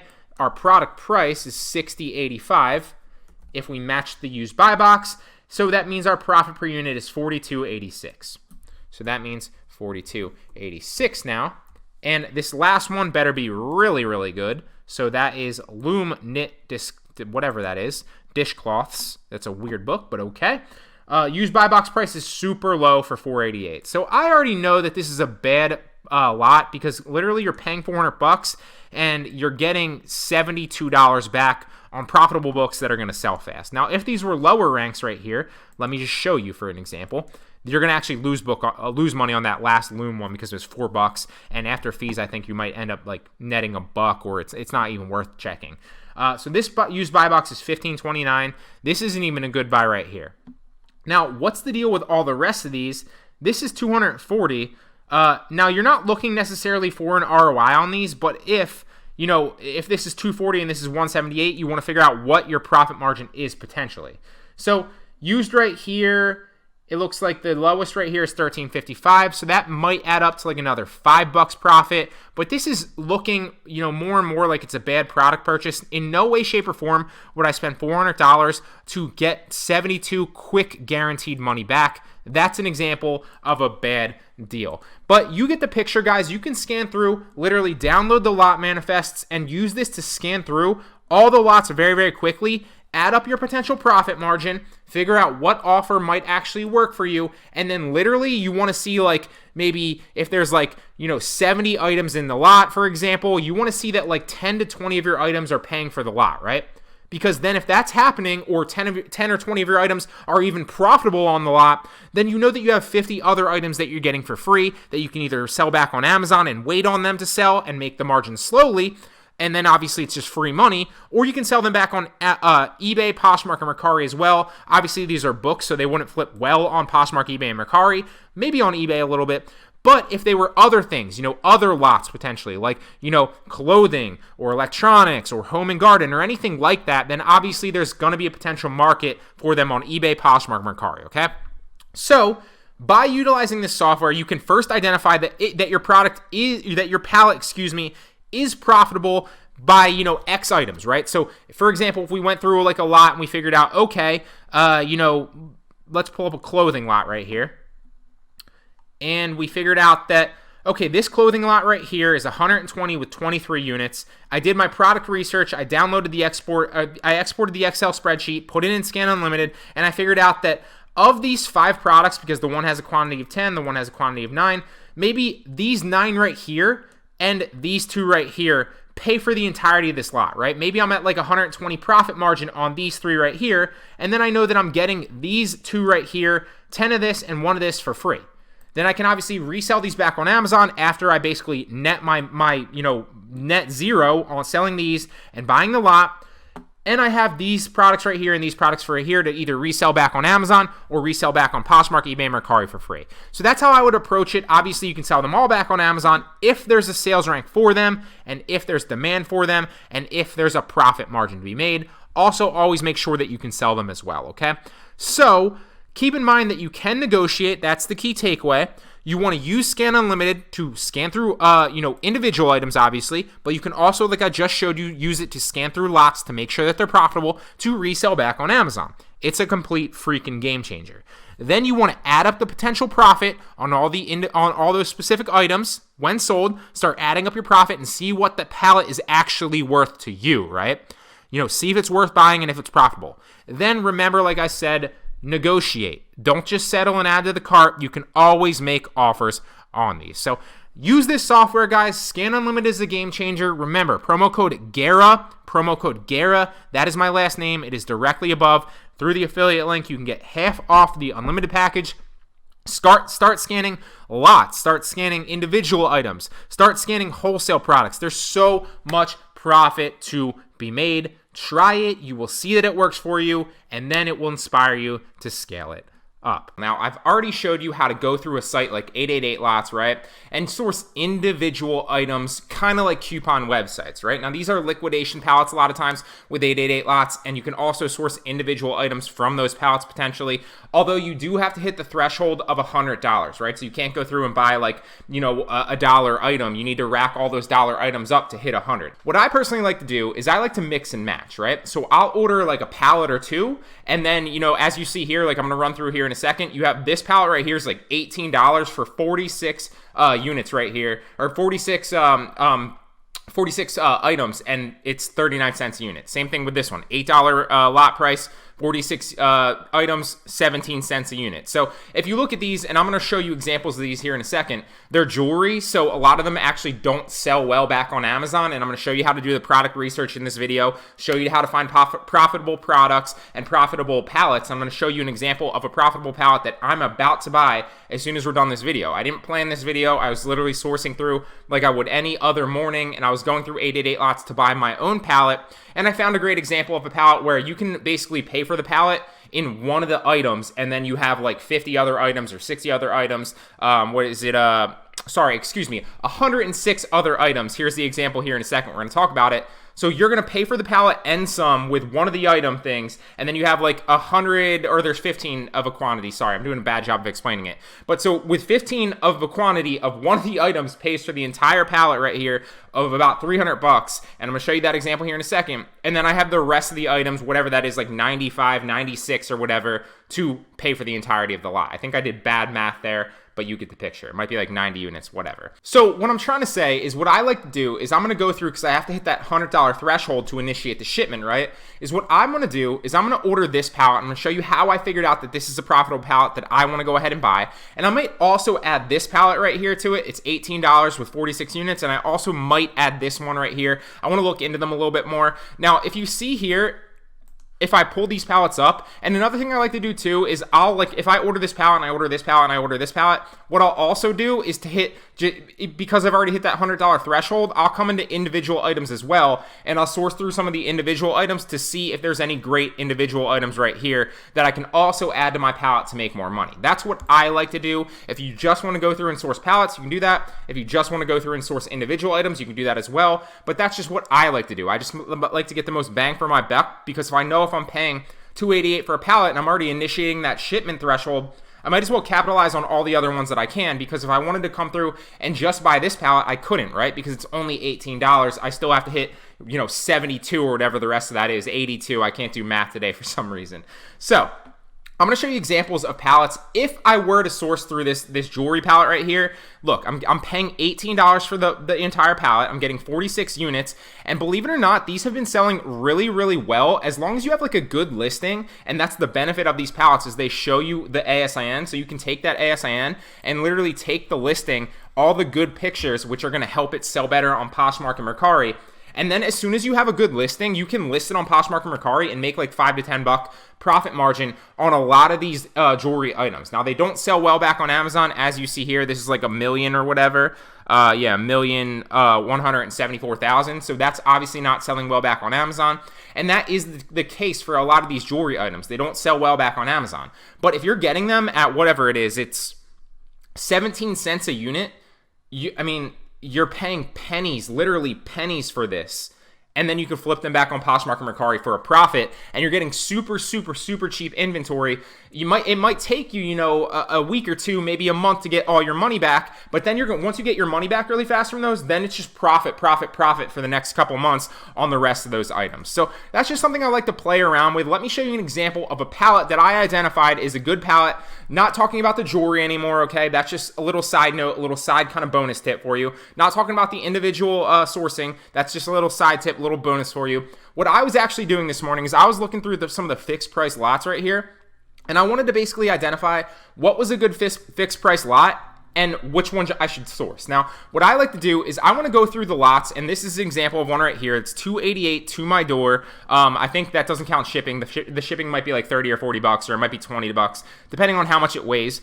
But currently I'm paying $288 minus the shipping for $269 a unit for 107 units. So what I like to see here is I'm going to do product research ahead of time, right? This isn't like the coupon websites where you can literally just do a little bit of product research and you're only taking like a small risk on like a $1 item, or like a small risk on like a $3 item, right? You're spending 288 bucks here, so you probably want to do a little bit more product research ahead of time to make sure that you're profitable. So what I'll do is I'll start at the top, right? And I'll literally go through and look at all the ASIN. So I'll take the ASIN into Seller Central and I'll paste it in, and I want to see, okay, what's the margin? What's the best seller rank, right? Is it selling well? Is it something that I can sell back on Amazon that I'm 100% sure will pay for the pallet? All I need to do is find a couple of items in the pallet that are going to pay for the cost of the pallet, and then I know that, okay, maybe 5 of the items paid for the cost of the pallet now. Now I have 100 other items that I can sell any other place. If I sell them back on Amazon, great. But if I sell them back on eBay, Poshmark, and Mercari too, that's also a profit margin because I'm getting 100 free items because like 5 items paid for the cost of the pallet, right? But the best way to kind of learn this is literally trial and error. Hop on sites like 888 Lots, start sourcing, use the techniques that I'm about to show you here, and you can find great pallets that you're going to make a lot of money on if you're willing to put in a little bit of the legwork, right? So like I said, this is a bad example of a product. It's about 2 million, it looks like, or about 2 million. So obviously this isn't selling well. If I looked at this in Seller Central right here, it was a large. It's going to tell me that it's not selling very well, right?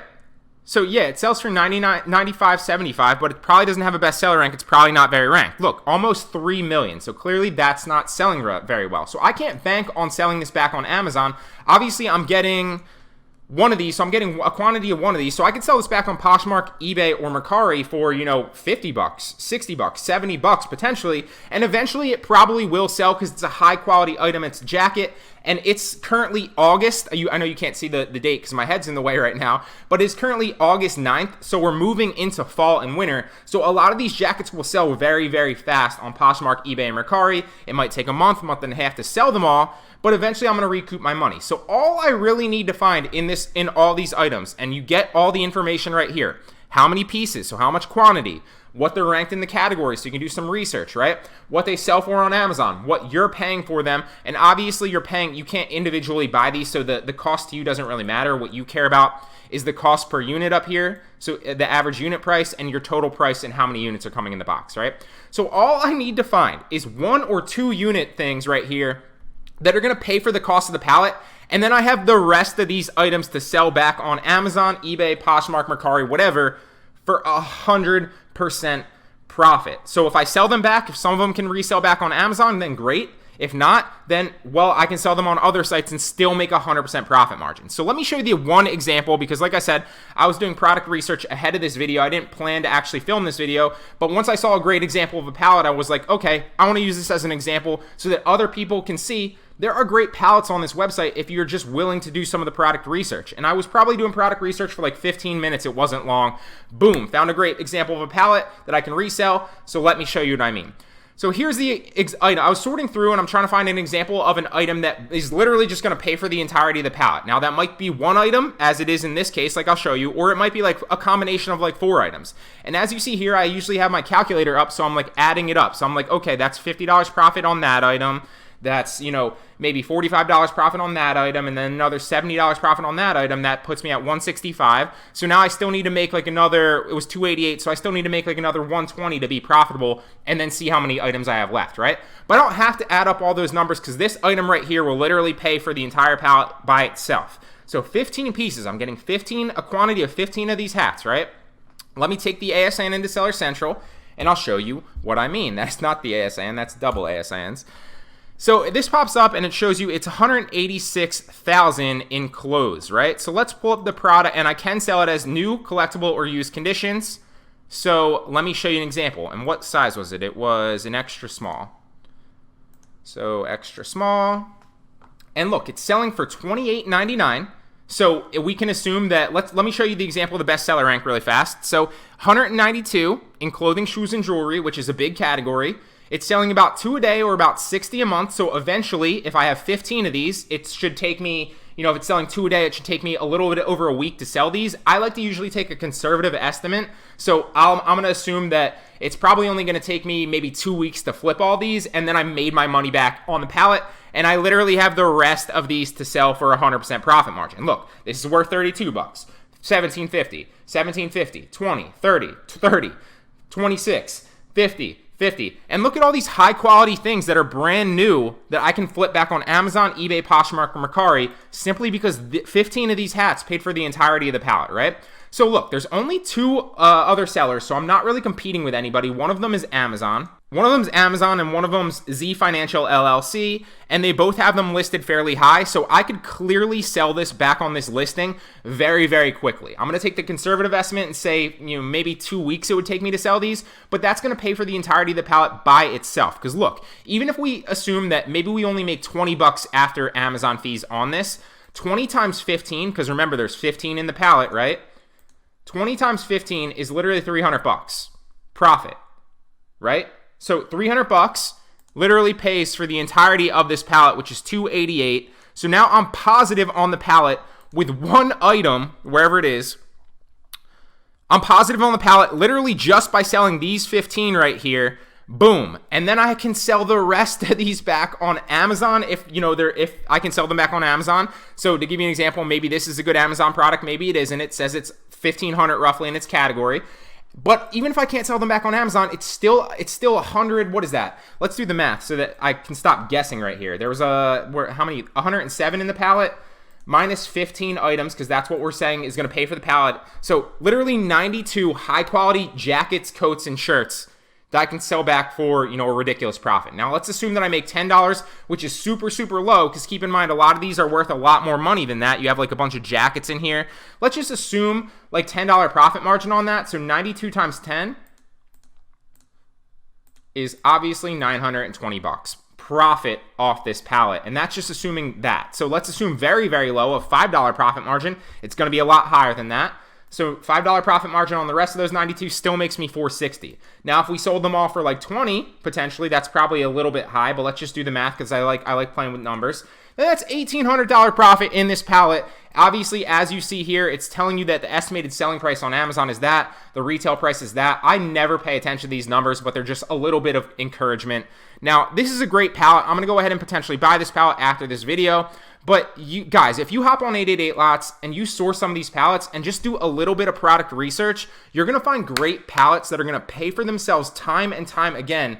And then you're going to have a ridiculous amount of other items to sell for 100% profit margin. Today, I'm going to take you through a liquidation pallet that I bought back in September. I'm going to break down everything for you, the profit, what I spent, how many items, how much it cost my door, how much it cost my door per item. We're going to jump into all of that here in a second. I'm going through the numbers. I broke everything down. It literally took me about an hour and a half to go through and find all these so I can give you all the numbers raw. But we're going to jump into it, and I'm going to show you exactly what I spent on this bulk liquidation pallet back in September, the profit, and everything else. So, like I said, I ordered the bulk liquidation pallet, in September, and there were 82 items in this specific pallet. Why I like to source clothing, I have a decent Poshmark closet.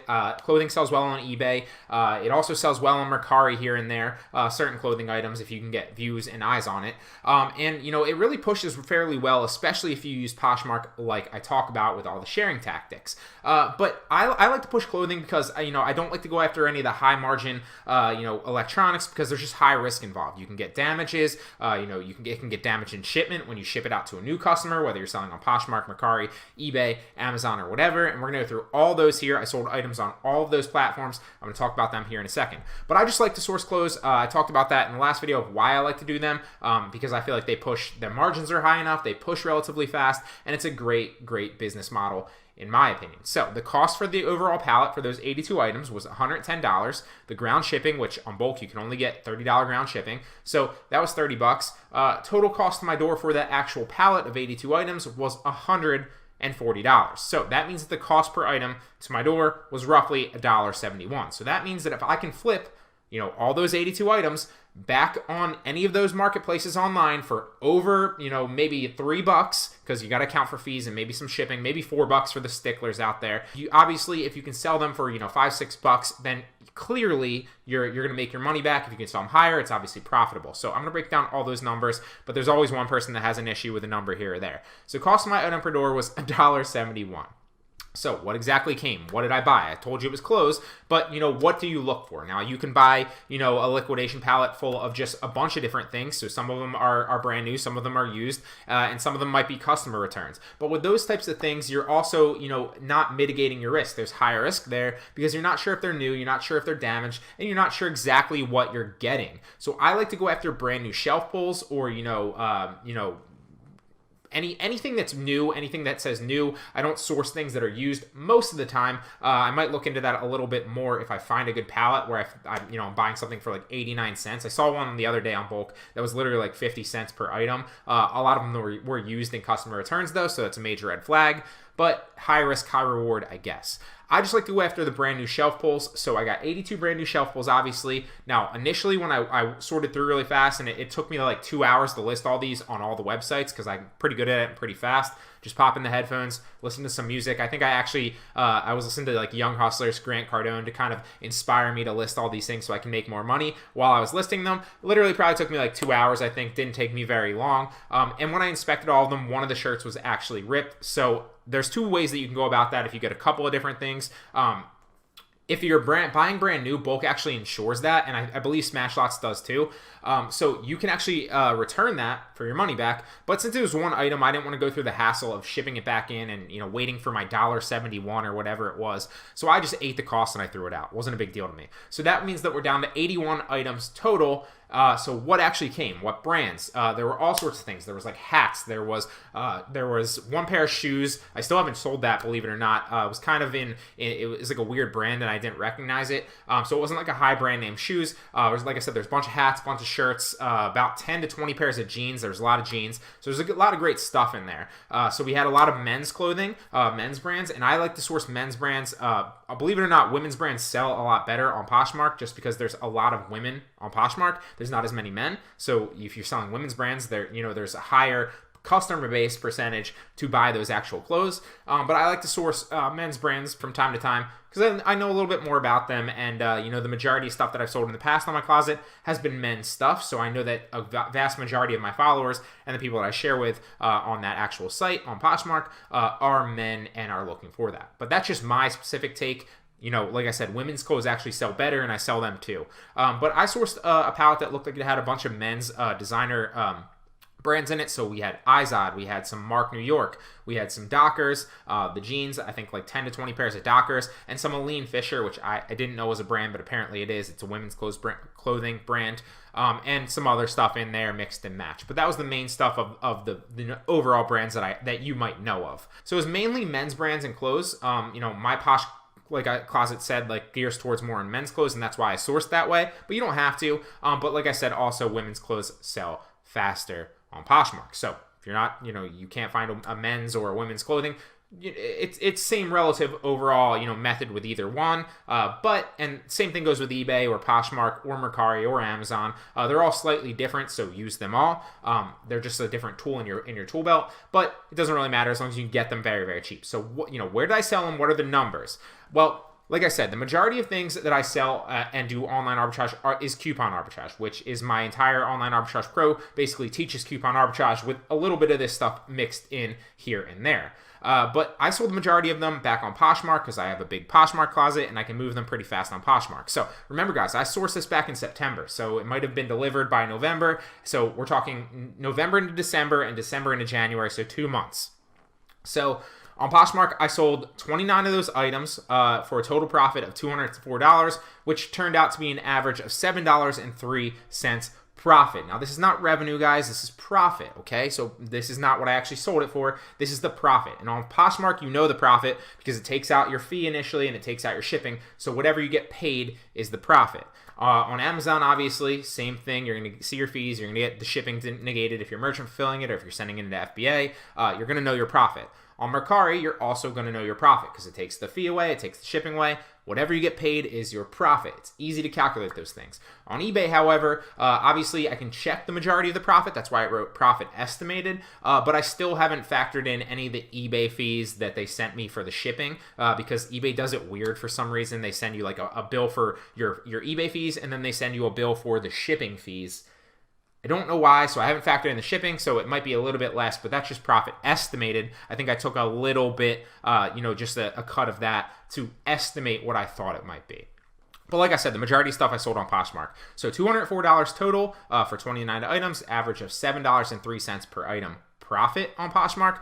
On Amazon, I sold 2 women's shirts. Like I said, the majority of stuff you're not going to sell from the liquidation pallets back on Amazon because they're a lot of them, while they're brand names, either you're not going to be able to sell those because you might be able to not be able to actually list those under that brand because it's brand restricted, or it's just not the same because when you're doing coupon arbitrage, you're sourcing with the end goal in mind that you know that there's an Amazon listing that you can sell underneath. With these, you're sourcing things that you're not sure if they have a listing or not, whether, you're not sure if they have a market on eBay. You're not sure if they have a listing on Amazon. So it would behoove you to list them on all or sell them and push them on all. I happen to luck into 2 of those women's shirts, which I believe were the Eileen Fishers, sold on Amazon, but I barely made anything. The net profit was like $8. On eBay, I sold 6 shirts and 1 of those pairs of jeans so far, and I believe I sold like 10 of the pairs of jeans went on Poshmark like that. Jeans sell so fast, and they actually have, if you're anything familiar with Poshmark at all, they have these parties, and they have like best in jeans parties, best in men's style parties, so if you share them to those parties, there's a very good chance that somebody's going to see them and buy them, especially if they're brand name and new for a decent price. So you flip something for like $18 or $20 on Poshmark, someone's going to buy that because it's a good steal and it's brand new.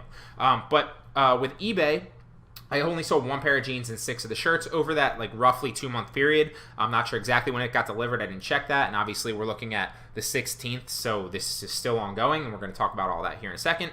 But the total profit estimated, like I said, we talked about that before, is $48 for an average of $6.86 total. Now, Mercari, I sold 5 of those hats. They flip very fast on Mercari. I'm not sure why. Different things flip fast on Mercari, and I haven't mastered exactly how to check sales velocity in the marketplace, for certain items on Mercari. But my general advice would just be list stuff, and you'll see like the little eyes, so how many views it's getting, and how many people actually like it, and then you can make offers to those likers and so on and so forth. Put it simply, I sold 5 hats, 3 shirts for a total profit of $47 on Mercari for an average of $5.87. So that begs the question, what did I actually make? What's the total profit so far? What have I sold? And what are the numbers involved? Well, the cost to my door, like we talked about initially, for the actual liquidation pallet was $140 including shipping, right?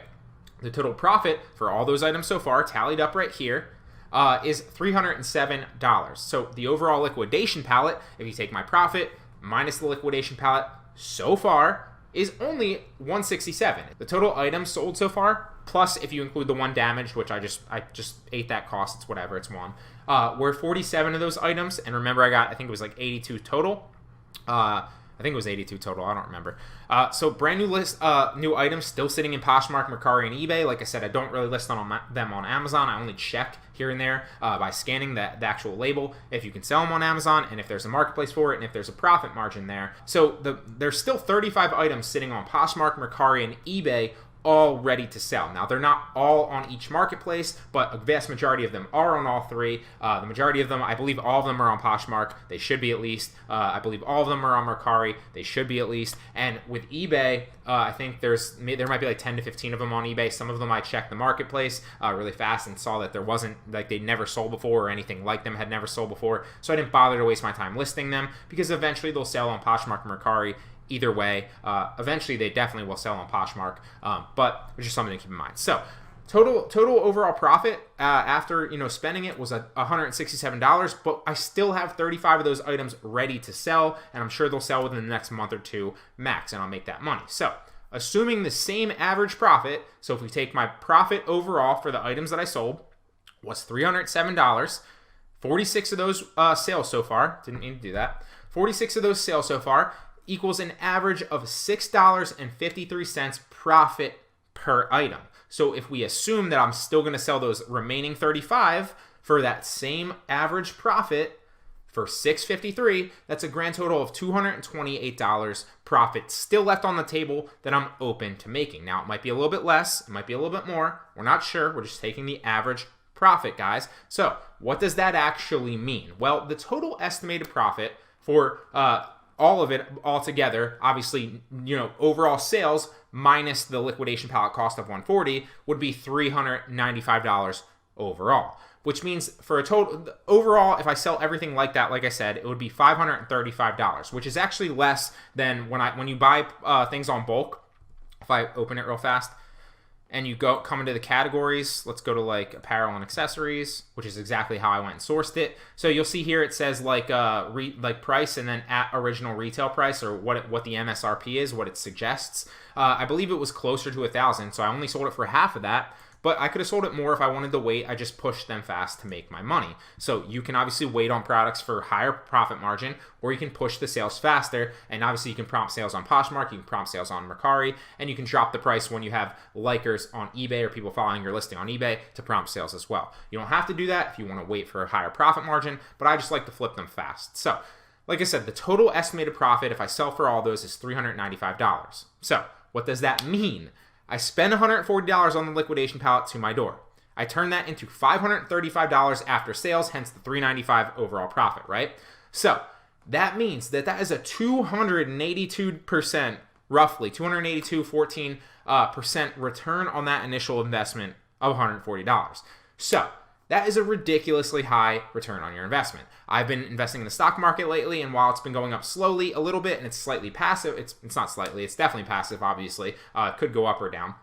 This is not a passive return on your investment. You have to order it to your house, which obviously takes like no work, but then you do have to package it back up. Pictures are a big part of it. You got to take good pictures, so you don't need a high quality camera or anything like that, but you do need to have lights in the right place. You don't need like professional lighting. You just need to get a good lit picture that's staged right. You got to take good pictures. The pictures are 90% of what sells the listing, and then obviously list other things in your listing. But like I said, the pictures are crucial, guys. If you have good pictures, your stuff's going to sell. 66 items actually came in this pallet. It's down about 20, I believe, from the last pallet. Last pallet before this was like 80-something items. I want to say it was like 81 or 82.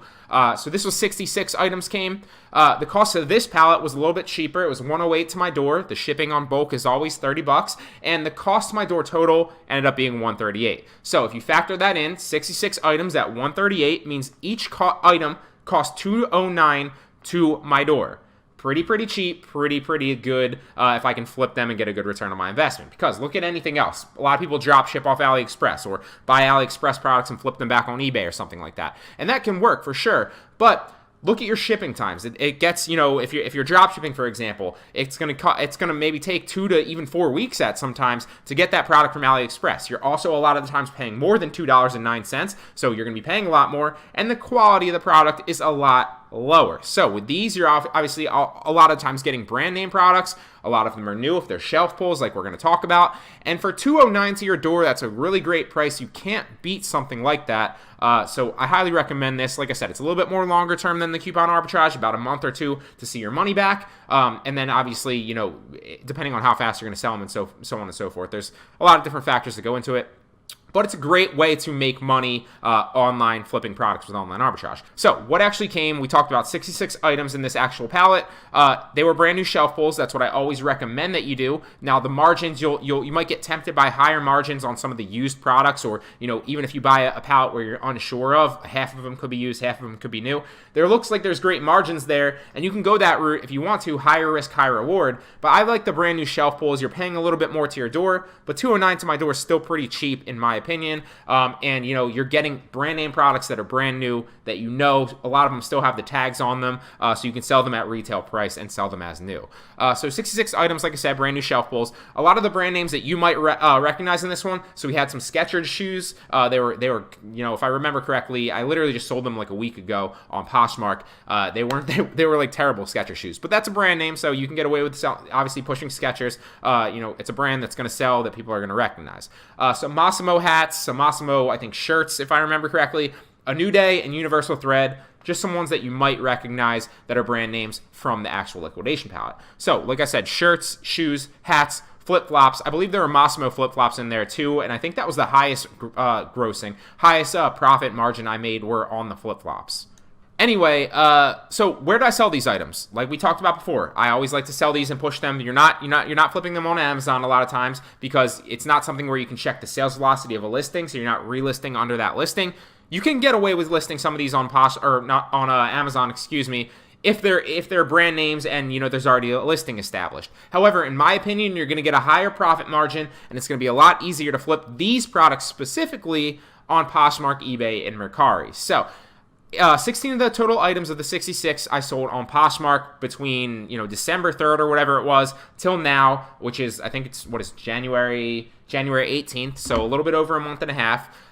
So 16 items, a total profit of $143, which averages out to $8.94, roughly $9 profit margin. So that's a $9 profit margin. Getting something for $2, pretty good. And you can do this like endlessly. It's a great place to park your money and really make your money make money for you long term. eBay, 70 of the items sold for a total profit estimated. I always say estimated because there are those shipping fees that you get hit with later on in the month. So for whatever reason, eBay does it two different ways. They charge you for the actual listing fees and the fees to sell it. And then later on, they send you a bill, even though it's not very much money, for the actual shipping fees, because I believe you pay 10% on shipping fees on eBay. $57 total profit estimated. Average was $8.14, so a little bit over $8, still pretty good. Now on Mercari, I sold 11 items in that time from this liquidation pallet.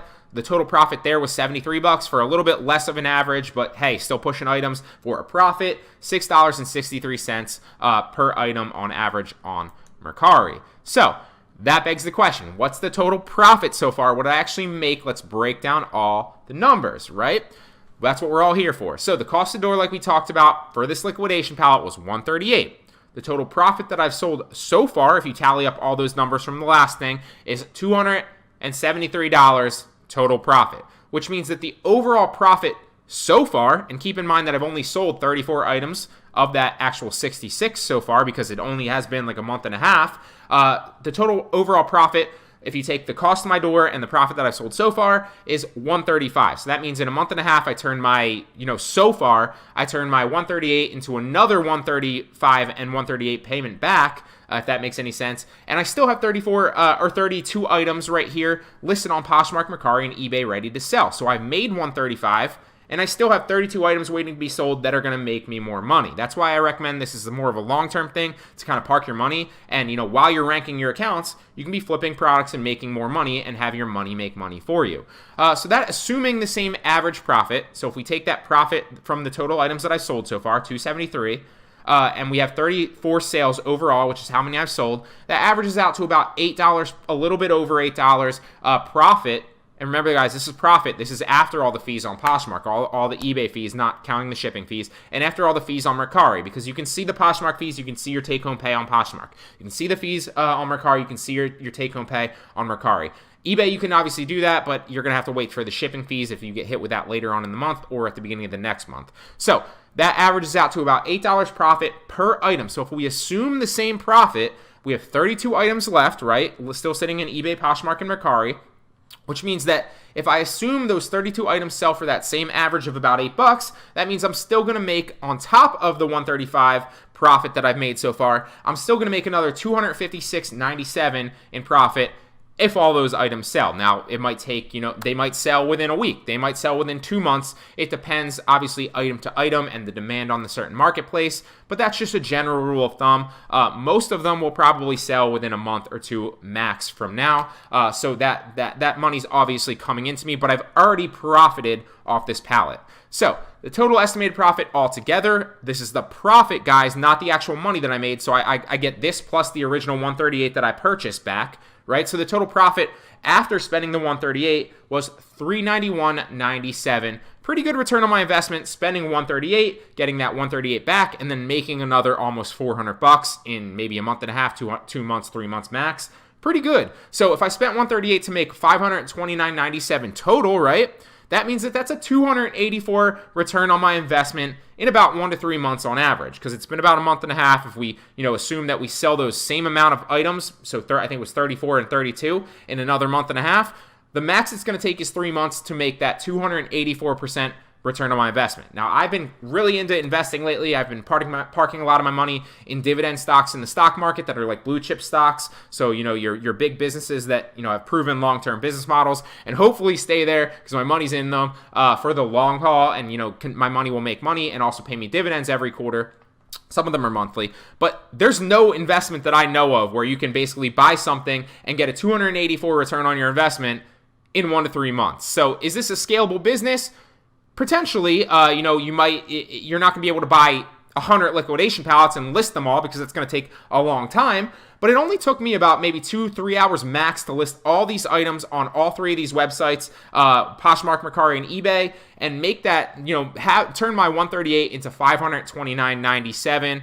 That's a pretty good return on your investment. I figured I'd show you a little bit of the back end of the business today, some things that I've sold in one of the pallets that I bought recently, how easy it is to buy them, then obviously relist them, how easy the companies make it for you, and the potential profit margins that are involved. So let's break it all down for you. Now, one of the things you'll notice that when you buy a lot, you can actually download an Excel file, literally an entire spreadsheet of everything that came in your lot. So it's very, very easy to understand, okay, this is what I can list, this is what it usually sells for. This is the exact product, and it's easy to find. So let me show you examples of what I mean. You can literally download, like I said, that Excel file, and then open it back up and relist some things. So for example, if I were gonna list this first one, I would just take the ASIN. I could obviously list this back on eBay, Mercari, and Poshmark as well, which I do from time to time, and we'll talk about that here in a second. But I could also see if I can list this on Amazon. And keep in mind too, before I usually buy any pallets or any lots like this, I usually check a good number of products to make sure that my margins are there,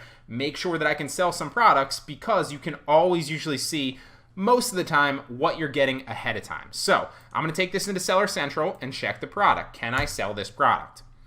Listing limitations apply, and you'll see, okay, I can sell this new collectible and used conditions. Now, one of the things that I do want to talk about is, because I actually remember listing this product, and we're going to talk about here in a second, how many of these pallet products that I've actually listed, how many I've sold, and for what profit margins. But I do remember, and this goes for anybody getting into liquidation arbitrage in general, if you're not able to sell certain items, then you can do 2 things. You can either sell them back on another platform, like your eBay, your Mercari, and Poshmark. Actually works very, very well. And obviously, you can take the product listing and all the product details and everything, and basically just morph that listing over to a different platform. Super easy.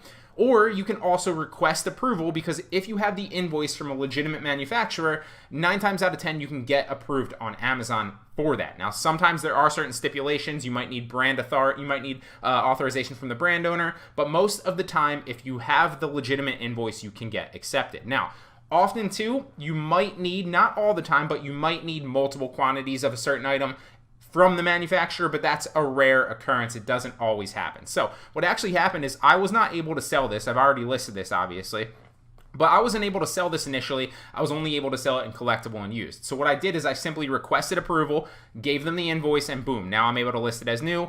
Now it's listed as new, and it should probably sell within the next, 3 to 4 days, maybe even 1 to 2. So that's how easy it is. Then obviously I'd list it, and we'd see here, okay, it's ranked 2,000, in its category. There's 11 new offers. So roughly speaking, maybe I'd list this at like 29. Maybe I'd list this at like 32 because whoever has the buy box currently is offering shipping and $29.95. So I could, if I ship it into Prime, or ship it into FBA, I could list it slightly higher and get the buy box. So that's just something to keep in mind. Let's go through another example. Now, you'll notice also when you get liquidation pallets is they come in a bunch of boxes and they're all kind of just thrown in the boxes very, very neatly and packed well, obviously, but it's really, really difficult to, kind of go through everything and list it. But with the Excel spreadsheet, it makes it super, super simple. So I wrote down 2 things that I'm about to list right here for you guys. And basically, if I were to pull something out of a box, okay, I pulled something out of the box, I'm looking at it and it says thermos, and it's like a thermos travel mug. So what would I do then? Do I have to go through and search through the entire spreadsheet? No. What I do is I just go Control F and I would search for, thermos. And okay, thermos Star Wars episode, that's not it. So let's find the next one. Thermos stainless steel travel mug. Here it is. Boom. So what am I going to do? It literally shows you everything that you did. So I purchased this. It looks like from the liquidation pallet. This was marked at $168 on my pallet. It's 96% off retail. It retails for $21.25 on Amazon, and they're saying that has an MSRP of about $42.99. That's a bit high. I don't know about that, but definitely retails roughly about $21.25 on Amazon. So what I would do is I would take the ASIN, I'm going to take it into Seller Central and add a product.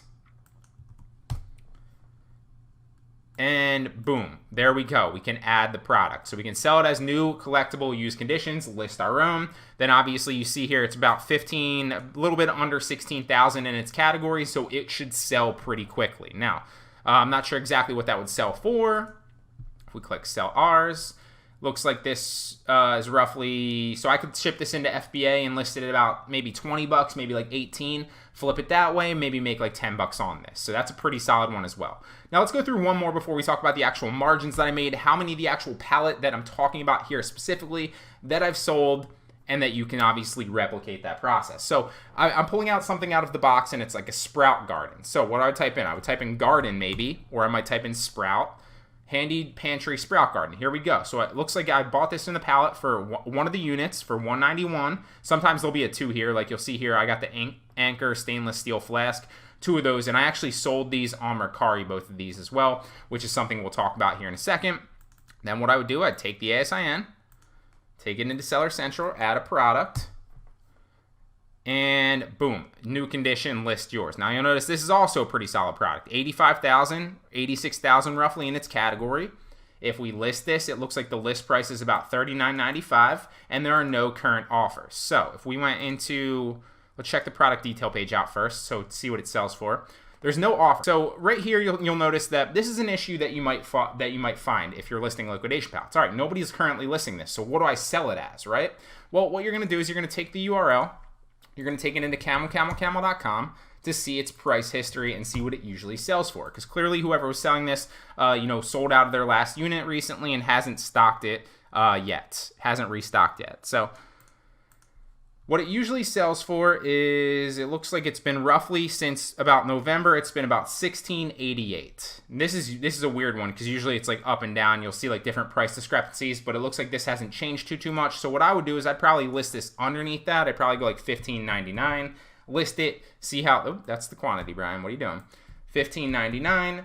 See, if that sells, and if not, and if it does, then obviously great for me. If it doesn't, maybe I mark it down a little bit more to prompt a sale. And if it doesn't sell over like a 2-week span, totally fine. I'll just pull it out and I'd sell it on Mercari, Poshmark, or eBay. Obviously, I can't sell on eBay because I'm currently suspended, but that is not you. So that's the ease of liquidation arbitrage. When you get these products, they come with an Excel file that you can literally search the product, find everything that you need to know about that said product, what it usually lists for, and then obviously what you got it for, how many units are actually in the boxes, so on and so forth. So that's the ease of listing. Now let's talk about what I actually sold. Now, I think 2 videos recently, I talked about a liquidation pallet that I bought. It was 190 units and it was $196 to my door for a rough estimate of about $1.03 per unit. It's not a rough estimate. That's actually it's $1.03 per unit. I literally calculated it. So I haven't listed all 190 units yet because I've been pretty busy. It's probably been about a week and a half, and I would say I probably listed about maybe 90 to 100 of those units.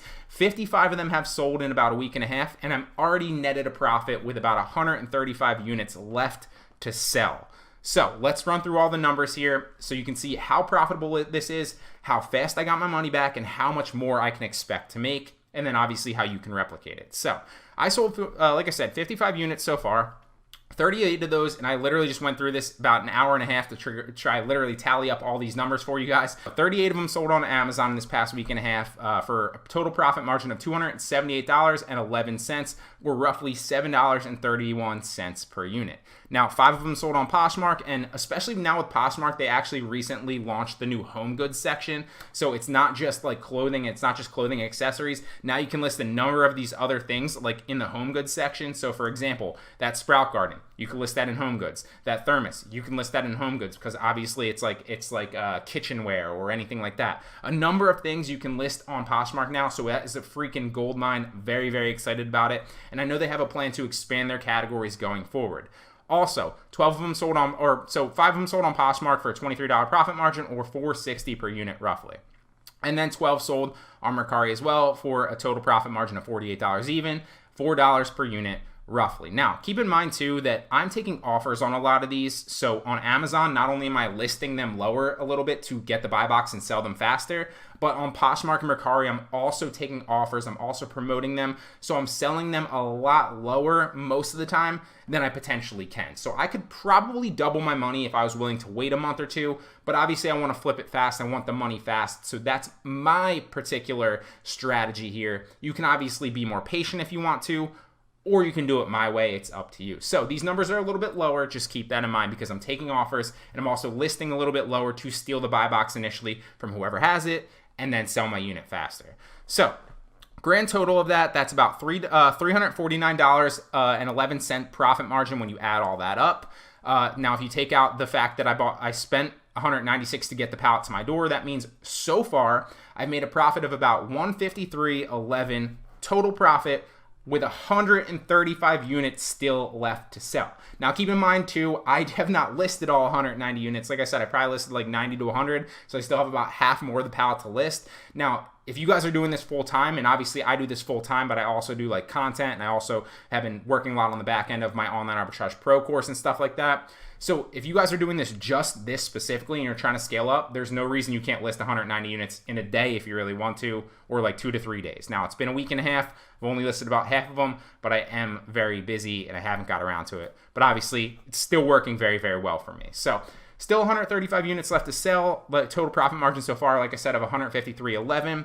And if I sell the remaining units of 135 units, at even a conservative estimate of $4 profit margin, that still means I would net $540 off those 135 units. And then if you add that to the 153, that means the total profit off this pallet in about maybe 2 to 3 weeks is $693.11. So that means I turned $196 into $693.11 in about 3 weeks from one liquidation pallet, just one. Now, if I sell those, if that's a very conservative estimate at $4 profit margin, if I sell those at $7 profit margin, which is roughly what they've been selling at on Amazon, if I sell a majority of them at $7, then I would net $945 with a total profit margin of $1,098.11. If you obviously add that to the 153. So 945 plus 153 is $1,098.11. So keep in mind, like I said, I am taking offers too, like I said before, and I'm also listing slightly lower on the buy box. I'm not sharing the buy box. I'm not trying to wait on my products. I'm trying to flip them fast. But this is the profit potential of a liquidation pallet, guys. What you want to do, the first thing that you want to do is you want to go to 888 lots and basically print out your lot right here, okay? So you want to print out your lot in the Excel file, and that's going to put it in this organized file for you, right? So you have the ASIN, obviously you have the condition, you have the description, you have the quantity. Now, obviously it's going to tell you the MSRP and the Amazon price and stuff like that too. I don't really pay too much attention to that, and I definitely don't pay attention to my costs because realistically, I didn't pay $21.41 for this, and I didn't pay $10.98 for this, and I didn't pay $10.51 for this. I paid, I think it was like 3 something or 2 something per unit when you average it out. So I didn't actually pay, you know, 21 for this and 6 for this and 4 for this. I actually paid $2 or $3, whatever the average of that in the last video was, for all of these units, right? So to make money now, what I want to give you an example is of how to actually list these products once you get it. So I just open up the pallet, and if where is it? Hold up. I just open it up and I see a okay, this is like a marksman travel like hunting pants or whatever. So what I want to do is I want to go through and I'm going to search by doing Control F on PC. I'm not sure what it is on Mac. There's definitely a search or like a find and replace thing in Excel on Mac. I'm pretty sure it's like something like Control F, so just look it up. So I want to search for marksman, right? Because what that's going to do is that's what I'm looking for right here, and I've got 3 of these in my hand currently. As you know, you're going to see these pop up right here. So this is exactly what came in the lot, right? 3 of these gray cargo marksman pants. And then what I want to do is I want to copy the ASIN, which is going to be this column right here, and I'm going to take it into Seller Central and try to add a product. So what that's going to do is, instead of, you know, making your own listing, right, or taking your own product pictures, the benefit of these lots and the benefit of wholesale in general or liquidation, whatever you're doing, is that you get to morph the product description over from Amazon and these product pictures, which are the most crucial parts about the lots and the wholesale, right? You get to morph these product pictures over to your Mercari listings, over to your Poshmark listings, and over to your eBay listings as well. Now, obviously, if you need information on listing on eBay, if you need techniques to do this and sell on eBay, you can check out the eBay module toward the end of the course. I, however, cannot list on eBay because I'm still suspended, so I will not be covering that here specifically. But the same exact things, you know, apply on eBay. And clothing, as in this specific pallet, this is outdoor clothing, but you know, you might be buying something different, actually sells very, very well on eBay. So obviously, it obviously sells very well on Poshmark, and I do pretty well with it on Mercari as well. So the first thing I want to do is I want to find the right listing, right? So what is this? It's 3 of these. I have 3 military green smalls in these marksman cargo pants, right? So now I'm going to find the exact listing. I'm in military green on these cargo pants because I copied the ASIN and I want to see the product details, right? And then I want to get to, what was it, small? Small. So yeah, and then I'm at small, right? So now what I want to do now that I'm here, right, is I want to see, okay, what does it sell for? So what's the retail value of this online? Because even if I were going to take this over to like Poshmark or Mercari, I would still want to keep the price a little bit, you know, relatively close to this, maybe a little bit lower to give some more value, to give a potential customer incentive to purchase mine over this Amazon listing. However, the next thing I want to do is check to see if it's ranked. Is it ranked? Should I sell it on Amazon? You know, or should I merchant fulfill it potentially? Should I send it into FBA? All these things are questions that only you can answer yourself on what you want to do. Or is it not worth it? Like maybe this is like $1 million, and then clearly this is 260,000, which I'm going to show you in Jungle Scout here in a second. We're going to weigh if it's actually a good idea or not. If it's like $1 million or something, and obviously it's not selling and the listing isn't ranked, you know, you don't want to sell it back on Amazon, because if it's not selling on Amazon, there's no, you know, nobody's going to just find this in the search, or nobody's going to really, you know, it doesn't have a good opportunity to sell it back on Amazon if the ranking is high. So therefore you want to take it to eBay, Mercari, or Poshmark. So if it is lower, so let's pretend this was like 90,000 and it was selling decently, what I could do is I could either add it and send it into FBA, and there's the entire send into FBA module in this course that you can basically watch and learn how to send this specific product into FBA. You would just add it as merchant, right? Then you want to go into your inventory and then morph it over into FBA and send it into FBA. That module will show you how to do all of that. If I wanted a merchant fulfill it, for example, what I would do is I'd add it here, I would list it for merchant fulfilled, and then I could create my own personalized, you know, free shipping template. And the only way that you can basically do that, it's very, very easy to create a new shipping template. You can Google it. I'm sure there's YouTube videos that will show you how to do it in like a minute. It's super, super easy. You just click a down tab and then you mark free shipping from your inventory. But you do need a professional seller account to do that. So I could do that as well. That's another thing that I do. But before all that, I need to answer a few questions, right? Is this even worth selling on Amazon? So I just showed you it was 260,000 in sporting goods or sports and outdoors. What does that actually mean though? Let's check Jungle Scout. What are the sales history? What's the data? So it's saying that it's not selling any a month and it's not selling any daily. So that's a perfect example of why categories, you know, can differ and why you should get Jungle Scout. Because if this were in clothing, and obviously this is clothes, but if this were in clothing, 260,000 might be selling relatively well because that's a huge category. However, in sports and outdoors, it's a very small category, and that does not, it indicates that there's not good sales here. So that's why I like to check Jungle Scout. So I'm going to completely nix this as, not a potential Amazon. I'm not going to sell it back on Amazon, merchant fulfilled, or send it into FBA because the listing just isn't there for it, right? And I can't create a new listing. You never want to do that. So instead, what I'm going to do is I'm going to take all these pictures, and I'm gonna literally list this on Mercari and Poshmark, and you can obviously do it on eBay as well. So how would I go about doing this? I have countless tutorials on how to do this as well, but basically what I would do is I would save this first picture as something stuffed full of keywords. So maybe get the brand in there. Let's move this up a little bit. So Arctics, men's, marksman, or marksman, insulated cargo pants. Well, let's go military. Insulated military, because we want to stuff this full of keywords, right? And this is not what the listing is going to show. This is just keywords that I'm saving my pictures as for metadata for extra ranking in SEO. I'm going to save that as 1. Then what I'm going to do is I'm going to come back and save this as 2. Get the second picture, right? Come back at the third picture, save this as 3. Come back at the fourth picture, save this as 4. And this is the number one most important thing, is getting all the product pictures, because on eBay, Poshmark, and Mercari, your product pictures, and granted you need SEO, you need to be able to be visible on the platform, but your product pictures are what are going to sell your listing. It's about 95 to 99% of the importance of whether a buyer is going to decide to buy or not. They're going to look at your pictures and basically paint their own story of what they would look like in these, whether or not they'd want that item if it's not clothing, and so on and so forth, and how that relates to their life. So you need good product pictures, and that is one of the benefits of ordering from wholesale or ordering from liquidation, is because you get the ASIN and you can search through the item, find the listing, and take the product pictures that are clearly high quality, right? It's massively important. So then what I would do on Mercari is I'm going to find those pictures here, which are, here they are, all 4 of these. I'm going to open them up in Mercari, and I'm going to open them up in Poshmark. And then I want to, so now we have this product listing right here. And you can obviously, if you ever run into a problem like this where it doesn't really fit the entire listing, what you can do is you can take another completely different snip picture. So if I take the snip tool and I go back to the listing, if I really wanted to, I'm not going to waste your time right now because I don't want to waste your time, obviously.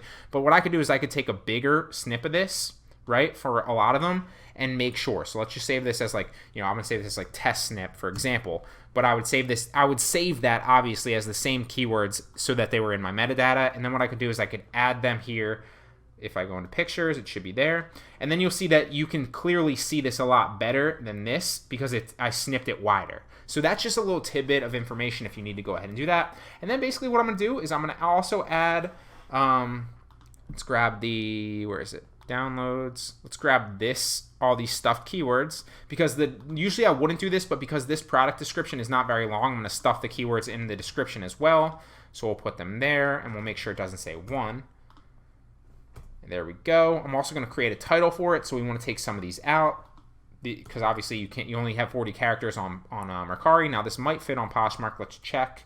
It does not, just barely fit. So maybe we take out the brand name. Oh, I'll take out men's. Arctics Marksman pants. There we go. Boom. And then what I'm going to do is I'm going to come down, I'm going to copy all this, and you want to make sure, and I've hit this home in other modules and lectures as well, make sure that at the bottom here it doesn't say 30-day money back guarantee or free, free this or free that, because you're not going to honor that offer. So just make sure you read the description and make sure these are things that you actually want to throw in there, because every once in a while you'll get a money back guarantee in there that obviously you're not going to want to honor because you are not you're not selling from the Amazon listing and you're not the manufacturer. So, you're limited on Poshmark here, so I might take this for keep warm. Boom. End it there. And then I'm going to categorize it, same as all of this, and I'm basically just going to fill out the listing. Now, if I were going to price this, it's listed at $29 on Amazon, so maybe I list this at $27 on Poshmark or $27 on Poshmark, but keep in mind that the buyer is going to pay the shipping on Poshmark, whereas they wouldn't on Mercari, or you can make the buyer pay shipping on Mercari if you want to, but I usually don't do that. And same thing with eBay too. So this isn't a good listing necessarily, because they're going to pay $27 and shipping on Poshmark for this same item, whereas they're going to pay $29 to get free shipping and prime shipping in 2 days on Amazon. Now, this is going to be 2 to 3 days shipping on Poshmark, but they're not going to want to pay $27 and shipping. So maybe I drop this down to like $23 and they pay $23 in shipping, and then they're relatively similar. Does that make sense? And then obviously once I filled everything out, I would just go ahead and list this. Now, when you're on Mercari, you want to fill out the tags. We've gone over this in the Mercari and obviously the Poshmark module.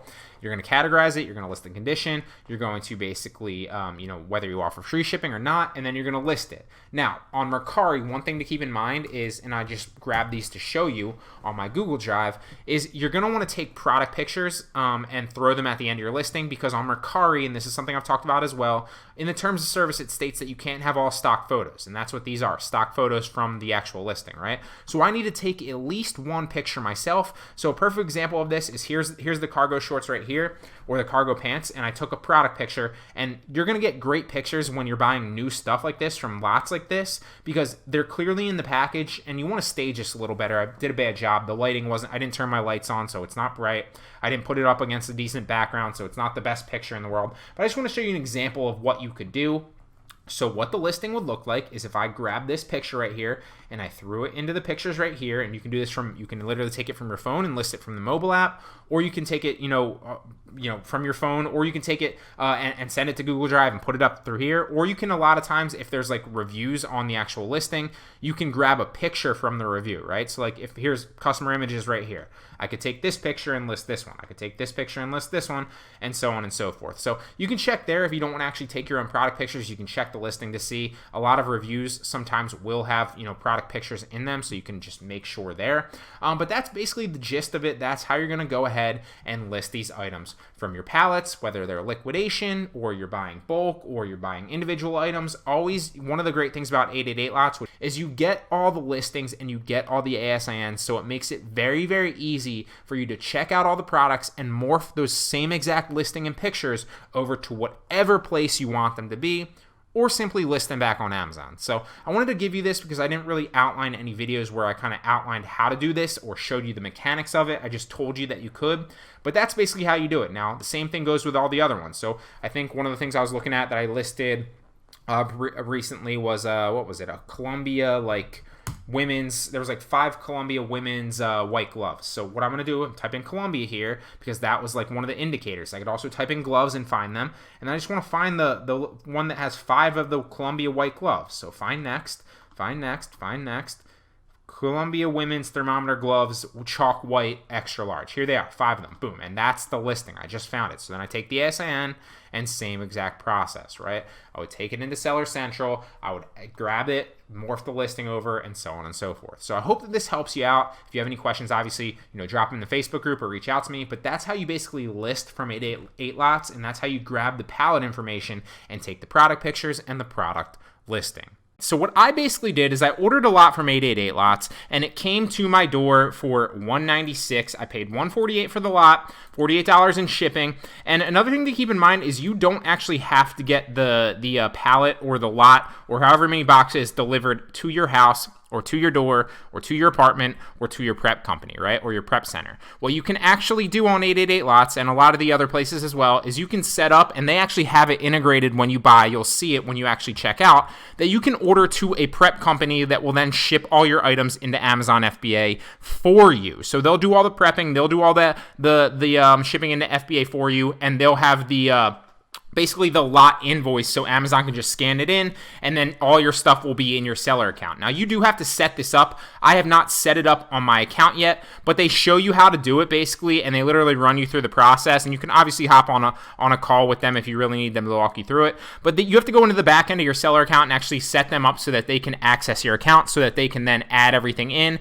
and then ship it for you. So it's really, really great. So instead of actually paying the $48 shipping, I think it's you roughly pay roughly the same, and then they do all the work for you. So you might as well do that. Now, recently for a few videos, and to add on to the course for the people that might be wanting to fulfill by merchant and not do FBA, I wanted to test this out and kind of document a little bit of the FBM process, for some of those people. So that's what I'm working on currently. But definitely once I scale, and the next lot will 100% be into FBA. So I plan on linking my account. If you want to go that route, that's probably the easiest way and probably the smartest way. But just keep in mind that some of your items might be restricted. So you might have to pull, let's say hypothetically, if I sent in 196, I think there was 190 in this actual lot. And I sent in, 190 units, maybe I got, immediately approved and I could immediately sell 100 of those, right? And a key thing to keep in mind as well is you should be doing product research ideally ahead of time. Then you can, obviously know what will sell, how many of those lots will sell. And we also talked about you can do this with individual items, so you don't just have to buy a bulk lot, but you can also look at bulk lots and then see exactly what contents,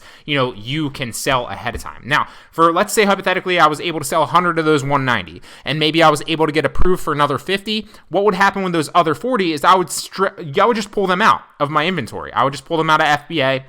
And then I would resell them back on eBay, Mercari, or Poshmark. Pretty self-explanatory, okay? So you can do this. I'm going to show you how to do this, but I just wanted to touch on that because that's something that is really, really valuable that you should probably implement. Just understand that you probably, for the majority of you, unless you're requesting approval and plan on, obviously you should get accepted with your invoice from 888 lots.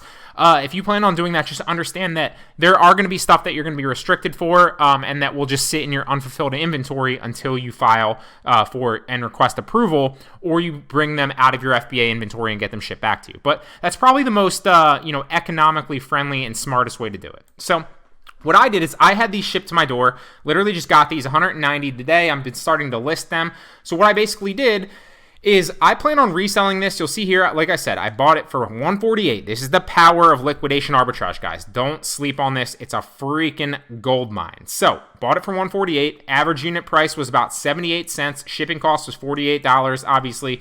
And then, that was $196 to my door.